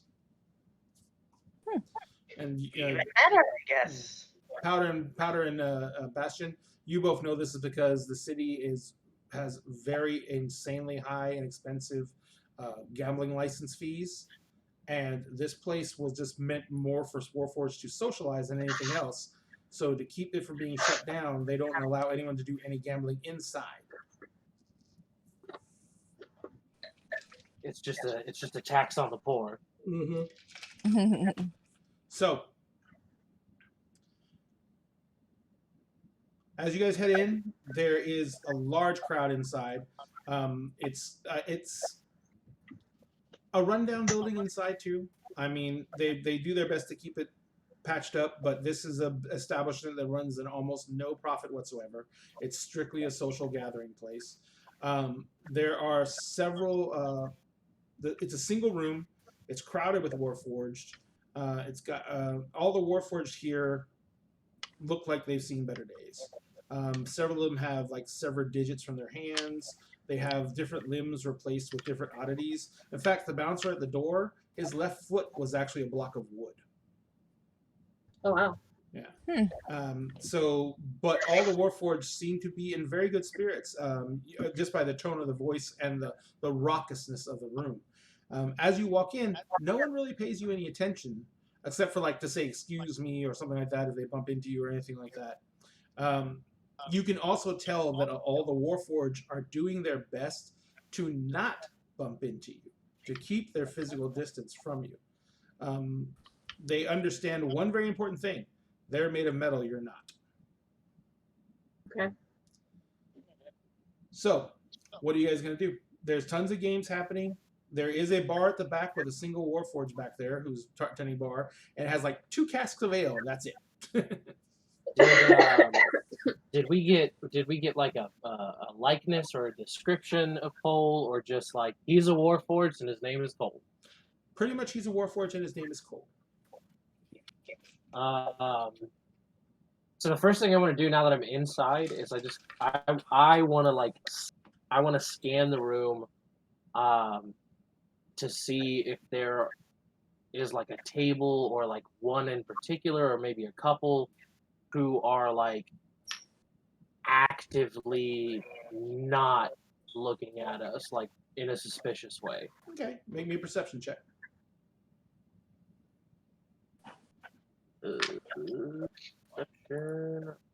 Boom. Damn. Nice. Actually, Josh, what you catch more than anything is that there is a Warforged, because all the Warforged are gathered together. They're talking, they're chatting, they're all interacting with each other. At one table, it's one of the few 2 top-sized tables in the whole place. There is a single Warforged who is sitting there, and he has no one sitting at the table with him. No one is interacting with him. And he is sitting there, and it's pretty obvious he's sitting facing the door, but he is not looking in your direction at that moment. Okay, I'm going to. I guess I'm going to look to the rest of my coworkers, my new coworkers, and I'm going to say, so spread out and try not to cause any trouble. I Sounds agree. good. I'll head to the bar. I will head to the table. Gotcha. Astrid is gonna start wandering the crowd, just kind of looking at all the different games, trying to decide what she wants to play. But actually, really, she's just trying to listen to any clips of conversations she can get while wandering through the crowd. Yeah. People, like, as you come through and like start looking at the different games, several times during the course of you looking at the games tables and stuff like that, one of the Warforged will look up and says, "Want to throw?" He'll try and hand you the rings, like for the ring toss game, or they'll try and hand you a set of darts for a dartboard. It's obvious that that it seems. Actually, no. Make me an insight check. Okay. I don't know how obvious it might be. They don't have facial expressions to read. Yes, that's what I was just thinking about. A Holy 24. crap. And you good critted job. it. A I nat did 20. crit it. Get out of See how here. it turns Yeah, this? First crit of the Tan, campaign. tan, tan. We need a magic engine. All right, so it is very, very obvious that they are going out of their way to be polite to every single one of you. They are doing their best not to bump into you. And, like, you even notice this. Powder's walking through the room, and because he's so short, one of the Warforged spins around real fast, and his elbow is on a beeline for the back of Powder's head. And one of the other Warforged literally just snaps his hand out and stops his elbow before it hits Powder. Wow. They are doing everything they can not to cause any problems with you.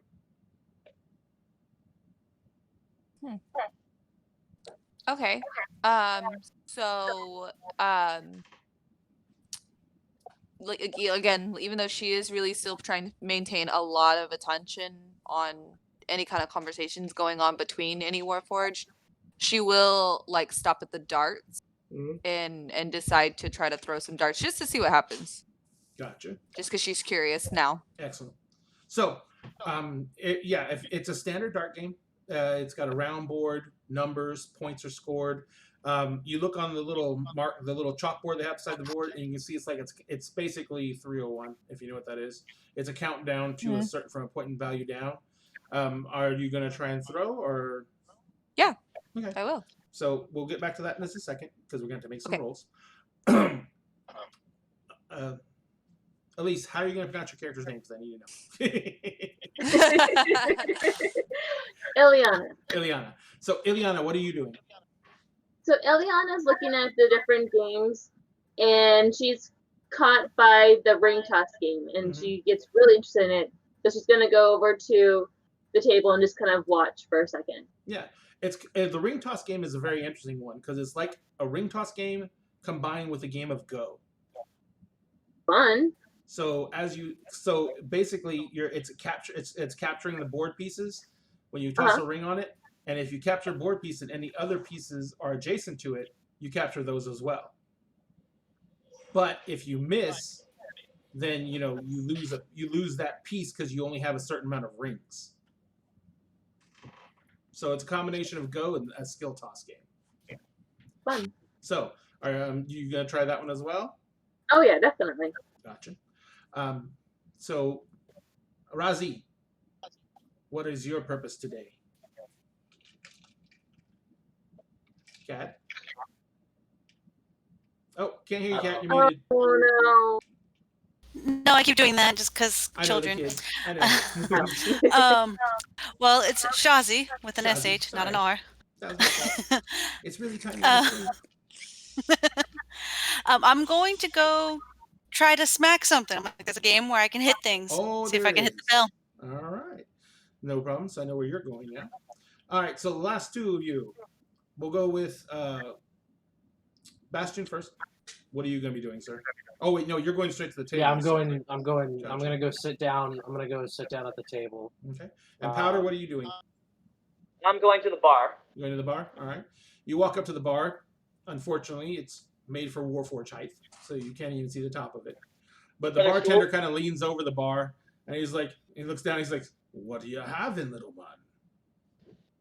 Well, I was going to say I want to buy a drink for everyone in this place, but, How about this? You buy yourself and your friends drinks, and then you throw a nice big tip in the tip jar, which will go to keep this place open. I can do that. That would be appreciated. He's like, How much for a round for 6? He's like, for 6, it's 2 copper a pint. And let me warn you now, it's shit. But it'll get you good and drunk. That's all that matters to me. He's like, now that's a man after my own heart. He just starts just pouring tankards out and setting them down. He's like, and a tip for the bar? May I suggest 2 gold? That's a smart man. He takes the 2 gold and he drops it in a similar lockbox like the Warforged of the door had. And when he drops it in, he reaches back and there's a big bell behind the bar, and he just rings the shit out of the bell. And he's like, "We're open another week, boys!"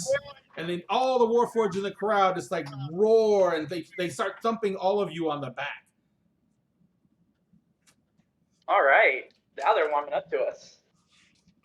Yeah. I shoot Bastion a look. Bastion, the roar happens right as you're sitting down. So the Warforged is sitting down. He kind of looks up real quick, looks around, he sees you, and he's Before I sit down, I would stand at the table and I would ask the Warforged, okay. "Is it all right if I have a seat here?" Okay, looks up at you, and it says, "It's not taken." And I take a seat at the table. You notice as you sit down, you catch out of the corner of your eye, you catch the Warforged like darting a look towards the door, and kind of looking nonplussed, and then looks back at you. And he's like, "How can I help you?" Listen, I've been in here before, and I've been around long enough to know that you don't necessarily enjoy us being in here any more than we enjoy having all of you just walk around us. So I'm going to cut to the chase. I'm looking for someone, and I know he comes here often. And I would like to be out of here as much as you would like. Or would like me to be, rather. So, I'm looking for a Warforged named Cole. Insight check.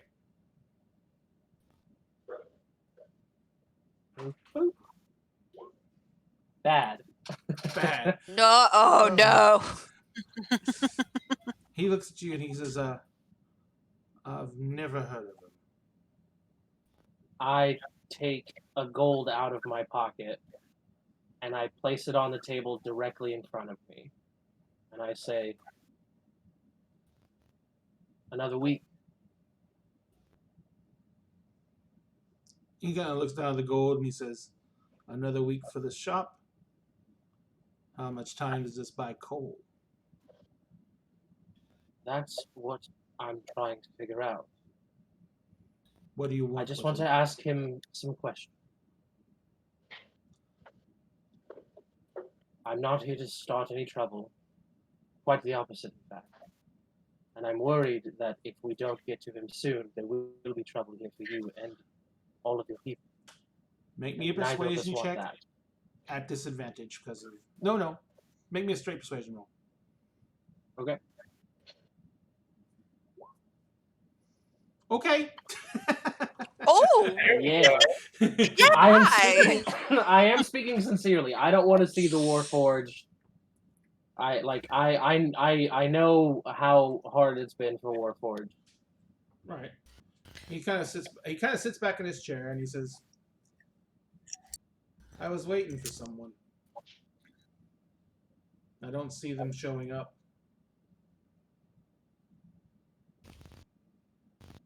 There's a friend of Someone Cole's supposed to bring Cole good news, I hope. Why are you looking for Cole?" At this point, I'm trying to protect him from people who are trying to hurt him. He has information, potentially, that could get him in a lot of trouble with the wrong people. Right now, I'm just trying to see that he is not harmed. Who are the wrong people and who are the right people? At this point, the people that I am inquiring on behalf of are simply asking questions. There are no door kickings, no raids, no disappearing into alleys. I can't promise the same from everyone else. person I was waiting for was going to provide Cole with protection. And I knew from who they were that they could do this. You're strangers. How can you guarantee me Cole will be safe? That's fair. Very fair. Can I give him a quick look over and see if he has any markings that like we might share? You can make me an investigation check to basically you're trying to ascertain how he's dressed, outfitted, etc. Yeah, specifically I want to see if there's anything from my past that I can show him that would make him trust me a bit more. Okay. Go ahead and make me an investigation roll. While you're doing that, Kessie, Yes. the Warforged who you were talking to, he hands you the dice. He quickly explains the rules, which is exactly what I went over. You have 3 shots, and you're using darts, which you're proficient with. Yes. So Yes. you may make me 3 attack rolls. Do you have darts on your sheet at all? Oh, I don't Okay, actually. that's okay. You make 3 attack rolls with your proficiency bonus plus your dex bonus added in. Do you know how to do that? On the roll 20 yet? I will show you. I was gonna say not really. If I mean, if it. you go to where the D20 is on the left-hand side of the screen, and you go down to when you hover over it, it'll pop out a list of dice. Aha, I see that. You Yes. hit the D20, Yes. and that'll roll the D20. But wait a minute, where's the +1? And then you see these numbers 2, 3, 4, 5, 6. Uh-huh. I think that's a pluses.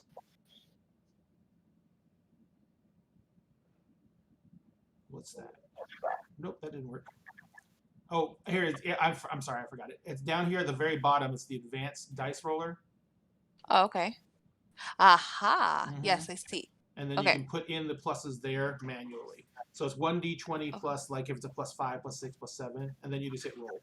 And it'd be +5 for me, right? Because it's my dex plus Your proficiency proficiency? bonus, yes.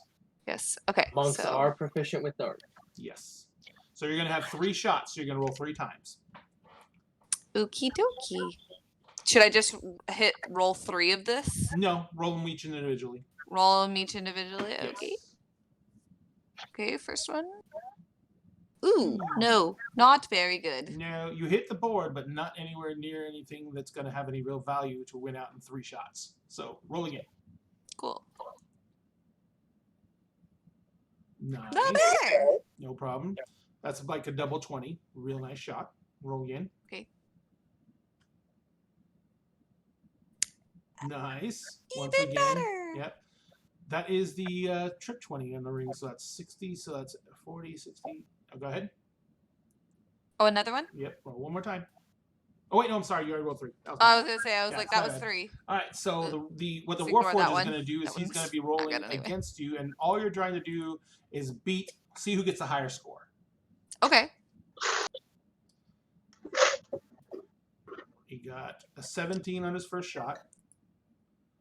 He got a 6 on his Ooh. second shot, Ooh. and a 14 on his third shot. So basically, out of the 3 shots, both of you basically barely outscore him. It's very close. But when you win, there's kudos all around, and people compliment your shooting skills. Elise, Yes. you are doing the same basic fare. They're going to do a 3-shot high match with you. And Okay. they're going to see how many pieces you can take in 3 shots versus your opponent. So, did you see how I showed Kessie how to roll the dice? I'm paying attention. I'm sorry. Oh, bad girl. Go to on the left-hand Shame. side of the screen. There's that little bunch of symbols. One's a D20, second Uh-huh. to the bottom one. Hover over the Yeah. D20. It'll pop out a dice roller. Go down to the very bottom of the dice roller. It says Advanced Dice Roller. Oh.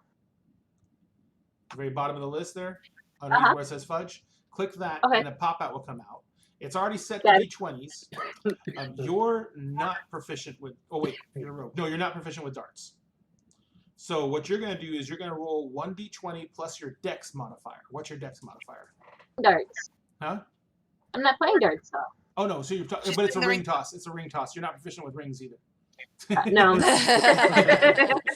So it's 1d20 Still plus. a, like, accuracy. Yeah. I took a feat called Small. Tavern Games. Called Carney Games. Yeah. So you're gonna roll 1d20 plus your dex modifier, at least. Plus my dex modifier. How do I add? What's your dex total? Oh, What's your score? my dex is 2. Oh, that's your dex modifier? Okay. Perfect. So you're gonna add 2 to this roll. So you just go to the little empty box and go up by 2. Uh-huh. And then you hit roll for the first roll. Nice. 21. nice. Woo! Roll again for your second roll. 13. And roll one last time. Nice. So the Warforged is going to roll against. His first roll is wow. Oh, Hey, good. And 7. Ooh. And 17. Overall, you have taken 2 pieces to his 2 pieces to his 1 piece, and the last ring falls over and captures a third. So you basically, once again, barely outscore. But once again, the accolades come down in droves as they applaud your abilities. It's a little bit like they're overdoing it, but they're still obviously doing their best to be considerate. But you guys are actually bought around by each one of you is bought around by the Warforged you're playing with. Oh, thank you. Gotcha. All right. So they're buttering you up. yeah. Mhm. What do you and Shazi, what are you doing right now? You're going to bang the hammer down. Yes, I'm going to Alright. bang the hammer down and hit the bell. So you're definitely proficient with a hammer. And it is basically a warhammer, so it's pretty much a weapon you're familiar with. So you may make me 3 warhammer attack rolls. Ooh, attack rolls. Yes. Don't worry about damage because this is a blunt. This is a blunt-headed warhammer on a big rubber mallet. So All right. So first attack roll. Not very good. You strike it. You can see that it's basically a spring that winds up, but it doesn't tension up enough to ring the bell. So go ahead and strike again. That 24. you crack that sucker, and that spring winds up, and you hear the clang, and the bell goes off. You got one more try. You get 3 tries every turn. And that rings the bell once again. So out of your 3 swipes, you ring the bell twice. Let's see what happens with this guy. First roll. He slams it. He nods to you, picks the hammer up, and then slams it down and rings the bell instantly on the first slam. He breaks it. Yeah, he doesn't break it, but it's a nice big insanely loud clang as he critted on it. The next ring, clams it again. The last one, it winds it up and the bell barely taps, but it still almost touches. So he basically kind of looks at you and he's like, "Good effort, Meaty." Thank you, sir. He's like, "That's worth a beer." So, All right. as you're sitting there and you see them, Josh, Bastion, you can see that all your other contemporaries are kind of being separated out, and they're each one of them has a group of warforged that is talking to them and keeping them busy. Powder, what are you doing? The bartender is actually kind of trying to engage you in conversation. Yeah, I would be talking to the bartender. Yeah. And he's like, "What brings you all in here? Not much, and many of you want to bother with us." I personally have no problem with Warforged. I would think of y'all just as any other person here in this city. But then you would be one of the rare ones. I'm special that way, I guess, but I'm here for work, really. I'm looking for someone. Here it goes. Yes, you thought we were in here just for fun? Oh, I thought you might be slumming, as it were. No, sadly, it's work. And We're looking for Clay, right? Clay? No. Cole. Cole. Oh, sorry. You should That's just okay. keep going with Clay because you don't remember names. Yeah, We're looking for we've already someone named established you're Clay. terrible with names. We're So looking for a warforged named Cole. it's like, well, if you're looking for a warforged, you're in the right place. But if you're looking for one in particular, it can't be for anything good. It's like, I wondered why you were throwing around coin. I throw around coin everywhere I go. Mm. It's a habit. But yes, you're not wrong. How much would it cost? Really? For a warforged to betray the trust of a brother or sister? I don't think you have that much. Maybe not in coin, but I've got magic items, I've got trinkets, I've got toys.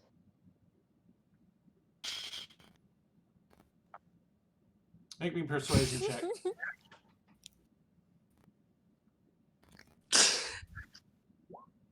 Got this fancy gun. I've got a gun worth 300 gold. Dang. Try to fire it. With Evan being It's pink, made all out I of could see pipes. with Evan being like bright pink right now, all I can see is like some sort of weird scene out of Willy Wonka. No, This it is makes the it more. extended boat It scene. makes it I more have like trinkets. noir. I have trinkets. I have stuff. So he kind of looks at you and he says, I'm not going to be insulted because we don't want trouble here. And you're obviously have enough money that you could bring trouble down on us. But I'm going to tell you, real polite. We don't sell each other. That was already done to us. Ooh. I understand. It's been a rough card for y'all. We're trying to help this warforged, not hurt. We've heard that before too.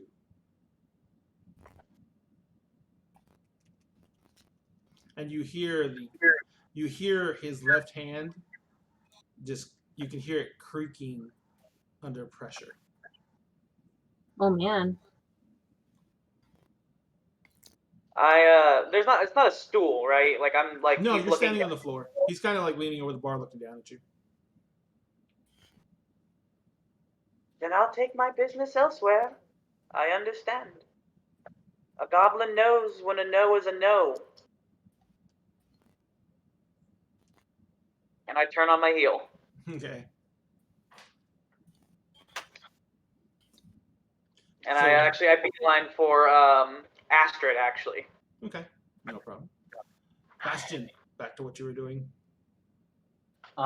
So I was looking him over to Mhm. see if he's got any like markings that would show like has he run into trouble with the law before? Gotcha. Did you give me an investigation roll? Yeah, I did. I think I did it earlier. I was looking for it. Before all the rest of that. History, the perception, history, insight, investigation. You rated an 11. Yeah. You can't really see anything. You know for a fact that Mhm. there is all kinds of ways to cover that up. Right. And you know for a fact that people who have those marks are very good at covering it up. So if he Right. does have anything, he has definitely concealed it. But you do not see anything readily that would mark him as a criminal. Okay. So I'm going to kind of like just so the last thing he asked was how do I know like you can protect him? So I'm just going to kind of like stare him down for a second, and I'm going to kind of put my hands on the table, like cross them in front of me, Mm-hmm. and I'm going to kind of just ever so slightly like reveal my right hand from underneath my wrapping. You're revealing the mark. Yeah. Okay. And I say, you recognize this, yes? And he says, he kind of stops and he looks at your hand and he looks at you and he's like, I know what that means. Right, so you know that it means that I live in constant peril. And yet, here I am. You see that it's very healed. It's not fresh. And I'm going to kind of like cover it back up. And I'm going to say, I know how to stay alive. And right now, I'm trying to help your friend do the same. Make me a persuasion check. I will give you advantage. Sick! Alright, so toggle my advantage.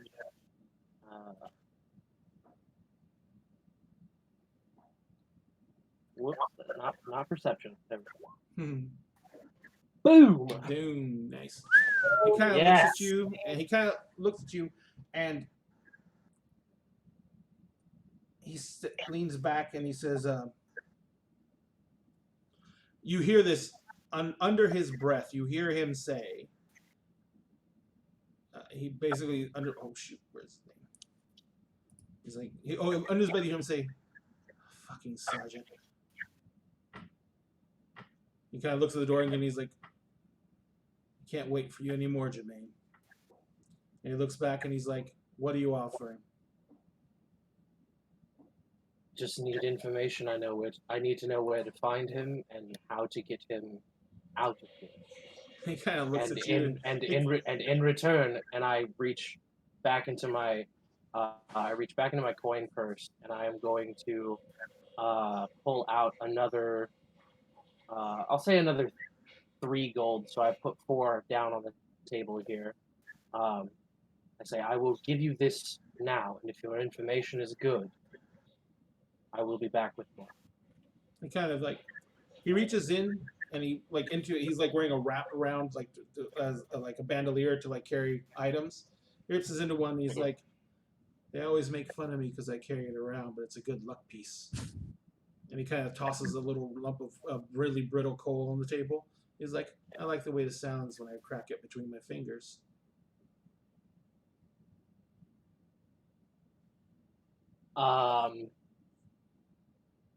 Okay. Want to take an insight check on this. Sure. And see like what it is he's trying to tell me here. Oh wait, I did not untoggle. Gotcha. I did not untoggle advantage. 1 second. No problem. Man, both of those were pretty good though. Yep. The way it works, if you would, oh wow, Still good. Still really good. All right. Nat 20. Boom. He is basically trying to. It is not a. It is not a nat 20. No, it's not. Nat 20. Yeah, No, it's not a is nat turned 20. green. Yeah. Sorry, I thought it was. Nope, it's black. Everything's pink to Kevin right now. Everything looks pink.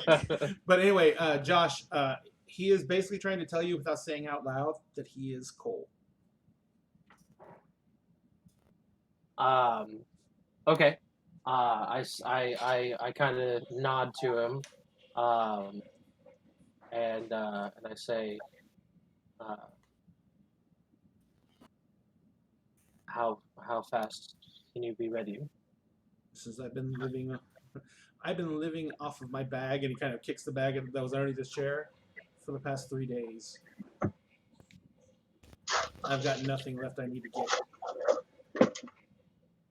Where are we going? All right. Well, we are going up to the upper town. Where are we going from there? There's a sergeant that has set me down here. She wishes to ask you some questions. What's Beyond sergeant? that, Sergeant. Her name is. Name? I want to say Valerian, but I don't think that's right. Did anyone take It's- any notes? I was did. gonna take notes. Her name is Jermaine Valerian. He said, "Dang it, Jermaine" earlier. Yep. Yeah, he did. Jermaine. I heard it too. Yeah. He says, well, it looks like I was waiting for the wrong people. You're friends of Jermaine's?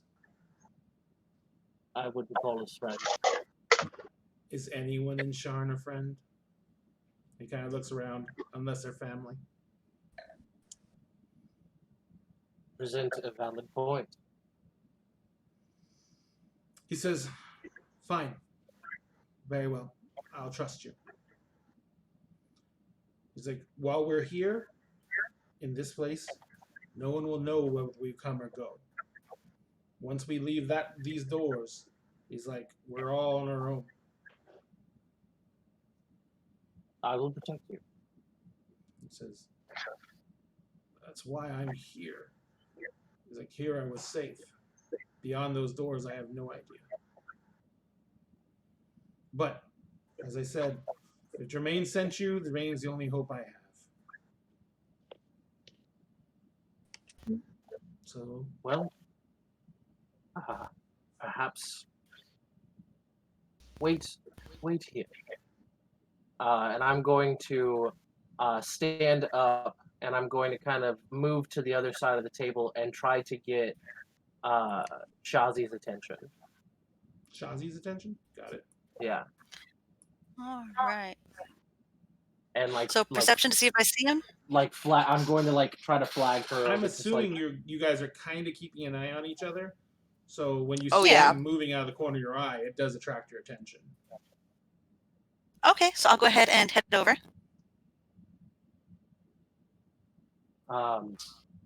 You're about this Warforge's size. I look up to him.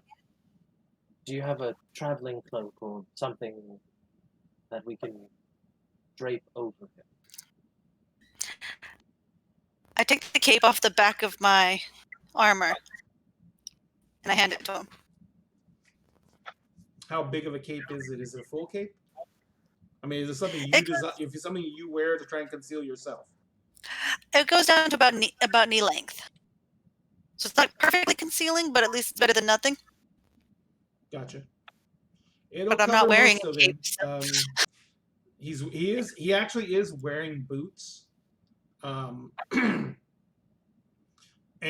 he's got some articles of clothing. A lot of Warforged took on that affectation of wearing clothing just to try and fit in more. But some of them did, some of them didn't, depending on the individuals. And so they basically are.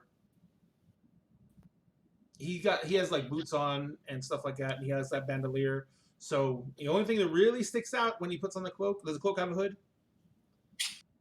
Yes. Okay, if he has the hood back, there's no hiding he's a Warforged in any way, shape, or form.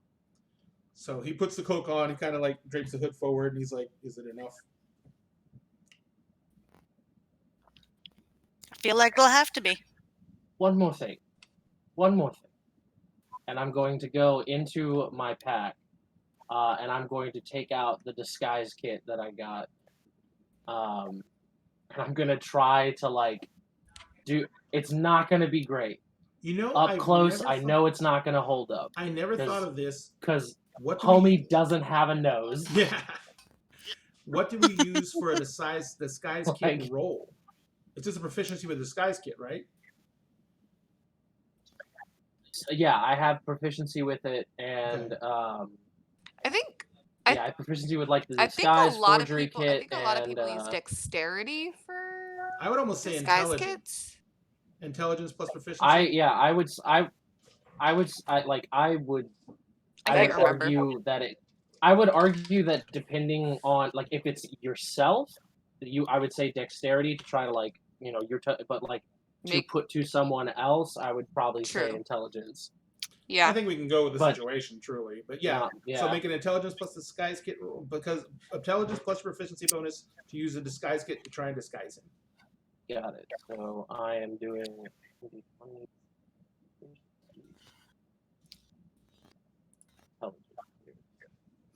Yeah. Pretty good, actually. Here we go. Nice. I have a false. Alright. I have a Woo! false nose. He's got a nose now. I got. You had I some got silicone. spirit. To I got spirit gum. It's all there. You don't know where you got Yeah. the polyurethane.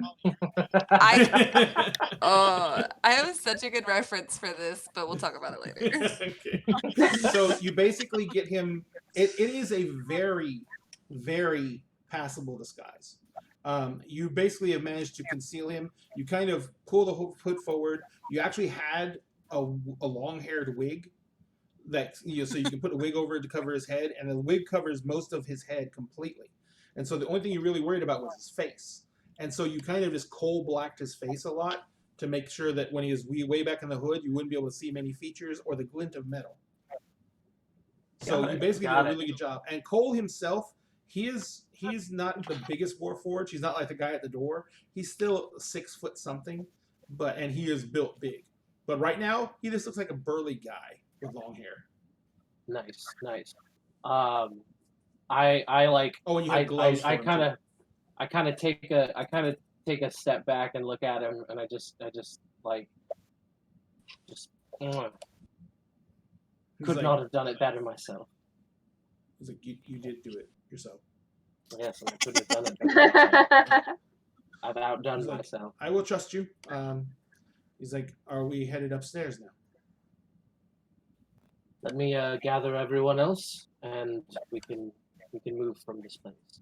I need to let them know that I'm leaving of my own free will, or they will stop you. Okay, Please. sounds good. He's like, he goes walking over to the bartender. Now the I'm bartender and he spent a few moments chatting. I'm gonna gather up everyone else in the meantime. All right. Okay, cool. Okay, We have our new buddy. Let's go. that's And, cool. and I'm going to say you all did fantastic with those games, kind of winning over the crowd.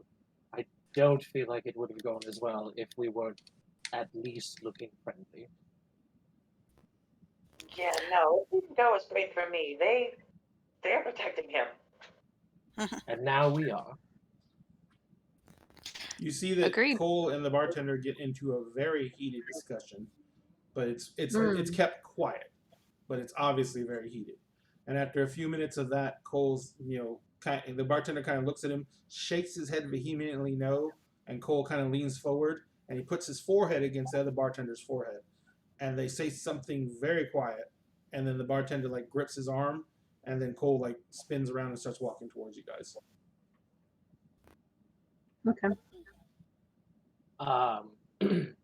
Yeah, I'm going to leave that gold behind for him. I don't know what he wants to do with it or not.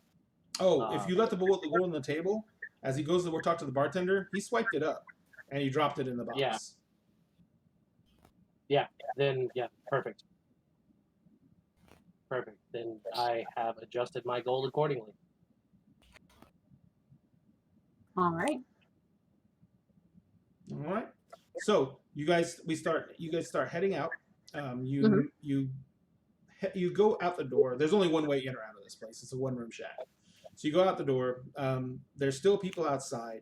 The Warforged who are outside playing cards. As you guys are walking out the door, two of the guys playing at one of the gambling tables farthest away from you guys suddenly stand up and one begins accusing the other of cheating. And in moments, there's a huge brawl. And the brawl rolls away from you and goes like kind of moving over to your right across the building. And it's attracting a lot of attention. And the bartender goes, "Go." Yeah, We go. I am like I want to be as close to Cole as possible. Like he is not going to fall behind on this And one. I will stand I'm on gonna the flank other behind side. him. Oh, Bastion, one of the things you notice when you're addressing Cole is he is actually missing part of his left arm. Cool. Got it. So, as you guys start heading out the door, you guys quickly get out of the area that you're in and start making your way back. You have, plenty of time left before you're supposed to actually meet up with that skylift driver. There is other skylifts, but there's none that really come down this low. So you're going to have to hoof it up at least several levels before you can get into the lift. Okay. All right. So you guys start chucking up the levels. You're making good time. These areas are crowded. I mean, these are the slums. There's a lot of people that live down here. It's packed.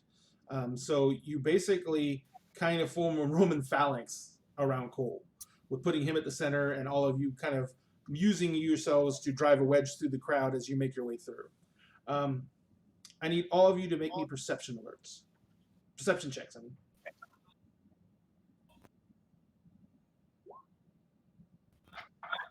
Dang. Elise. I don't know. Some awesome, Sorry, Ileana. Hey. Good Woo, job. that's Nice. Yeah, totally badass. All right, so as you're moving through the crowd, you come to a portion where you're going to be crossing a very large bridge section. Okay. Ileana, you see that there is a group of guys sitting on one edge of the bridge. It looks to be a humanoid figure and several smaller figures that are easily recognizable as kobolds. They're sitting around on the other side of the bridge, and they notice they're obviously checking everyone who's crossing that bridge. Like, they're literally sometimes stopping people wearing cloaks, and they're only looking at larger figures, and they're like stopping people and making them pull their cloaks back and check and everything like that. Any warforged that comes across the bridge, they harass for several minutes, and then they let them pass. Okay. Are they That's what Astrid and Ileana notice. Ileana, you also notice that as you're starting, because you're starting across the bridge when you notice this, because it's all the way on the other side. When you start across the bridge, you notice that there are several figures to your right that are basically circling around behind your group, and they're obviously looking at you. Powder, you notice the guys on the other side of the bridge as well, and Shazi, you notice them as well too, but you don't see the ones coming behind. Only Ileana sees those. So what are you guys gonna do?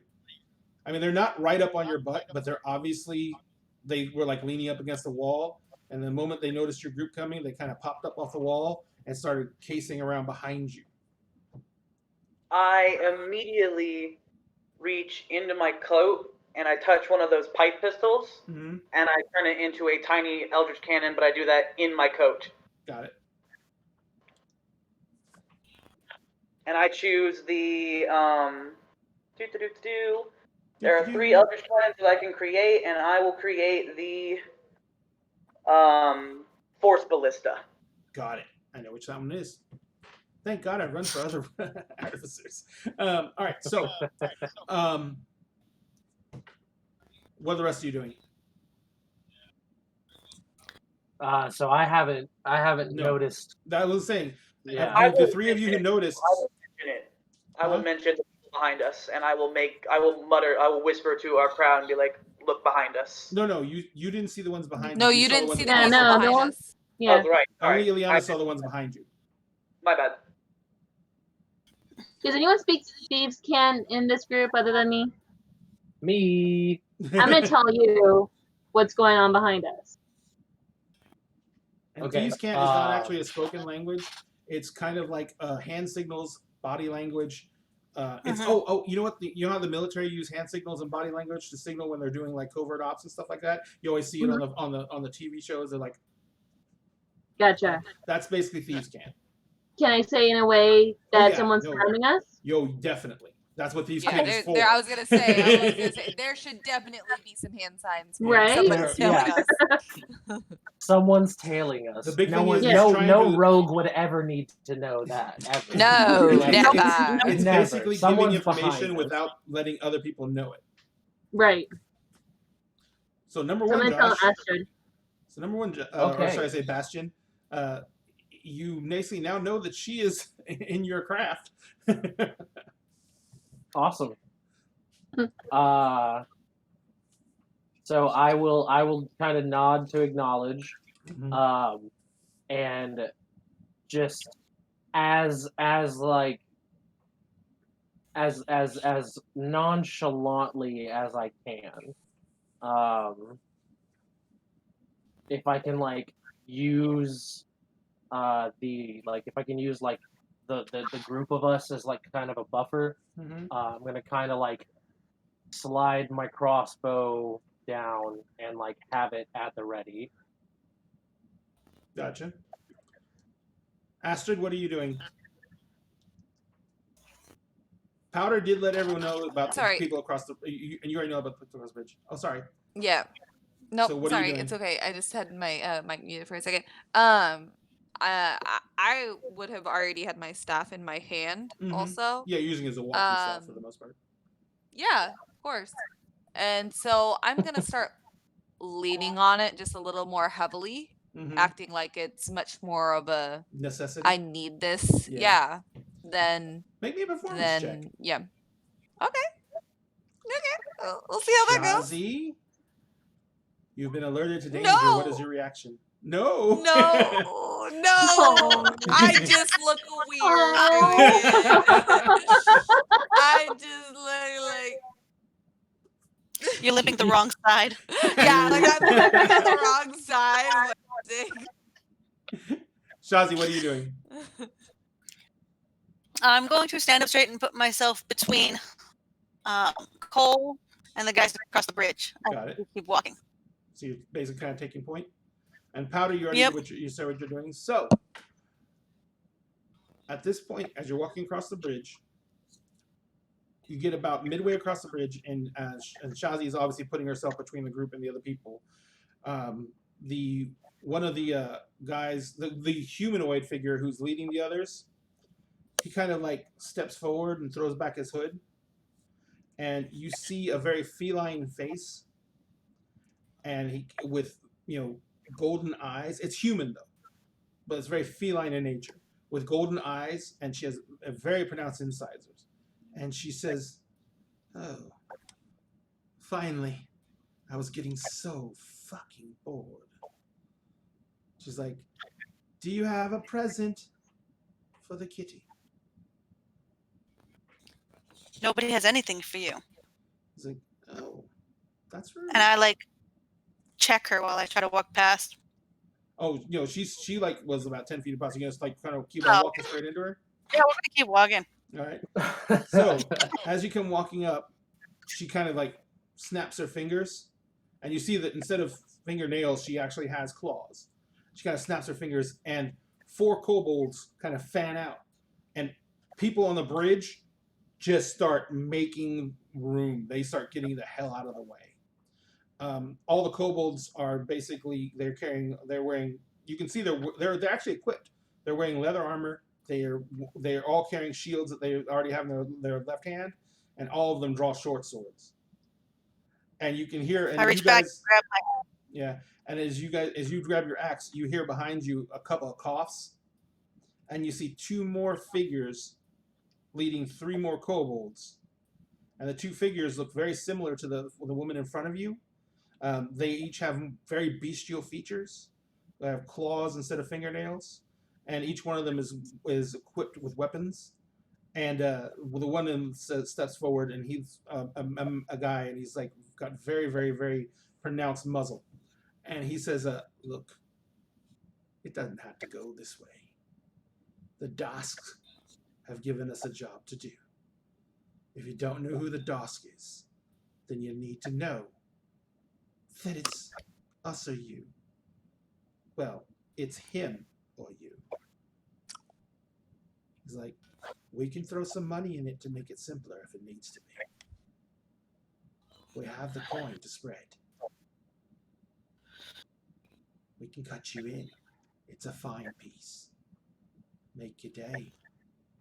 You're You right. don't want to do this. It doesn't have to go this way. You can still walk away. And I It's pull my the- shield out and put that on too. Great axe or battle axe? Battle axe. Okay, good. Because you can't do that with a great axe. Yeah, no. Great axe is two-handed. Battle axe is either or. Yeah. So he says, it's the Dask, man. You know they're not going to say no. It's like, I've seen you around. You know the score. He's like, we took a job, you took a job. Is your job worth it? Ours job is. Is my job worth being free of a debt to a member of the guard? Fuck the God. I We're would on say everyone's take. yes.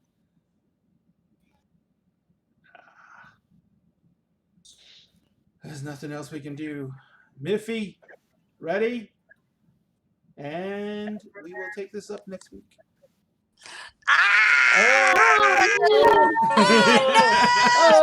Oh no! Aw. We're about 15 minutes, not about 10 I minutes know. early, but it was yeah. going to go into combat, and so it's. No, it's gonna take a way- minute. Yeah. Jump It's straight not- into fisticuffs next week. I'm into it. Ugh. Do it. Oh my goodness! Thank you so much, guys. This was a freaking blast. I was Hey. the technical issues were no big deal. Do not even worry about it, sir. We will get them taken care of. And other than that, everything it was really smooth. I thank you guys so much. It worked out thanks, really well. So everybody who watched and stuck around, thank you guys. Man, that was amazing. Thank you so much for sticking around and enjoying the Seriously, show it with was us. Yeah, so thank good. you. And we're going to be here every Tuesday, barring anything real life events that might come up. We have a lot of people who have regular jobs, so things might go one south some weeks and things might not. But we're going to try and make this a regular Tuesday event. It's going to run from 7 to 10. If you can't find it, it's going to go stream on our Facebook. It's going to stream on Twitch. I'm pretty sure we're not going to be able to stream to YouTube. YouTube and Twitch do not play nice. So Mm. it's just not letting us stream to YouTube. So I'm just going to take that off the roster. And we are going to upload the videos later to YouTube so that you can watch them at your leisure. Twitch also doesn't like to archive videos for very long, so we have to do that so they'll survive the long term. So thank you guys. Thank you very much, Josh. Thank you, Elise. Yeah. Thank you, Kessie. Thank you, Evan. And thank you, Kat. It was a great running for you. I'm going to go check on my wife and make sure she's okay. I love you guys Okay. very much. And Please do that. yeah, and everyone, please have a great week. Be careful. Wear a mask, please. Yes. For the love Every of day. God. Please, oh Definitely. please. Every day. Goodness, Every day. please. Yes. And in the meantime, we love you all very much. We'll see you next time. And good night.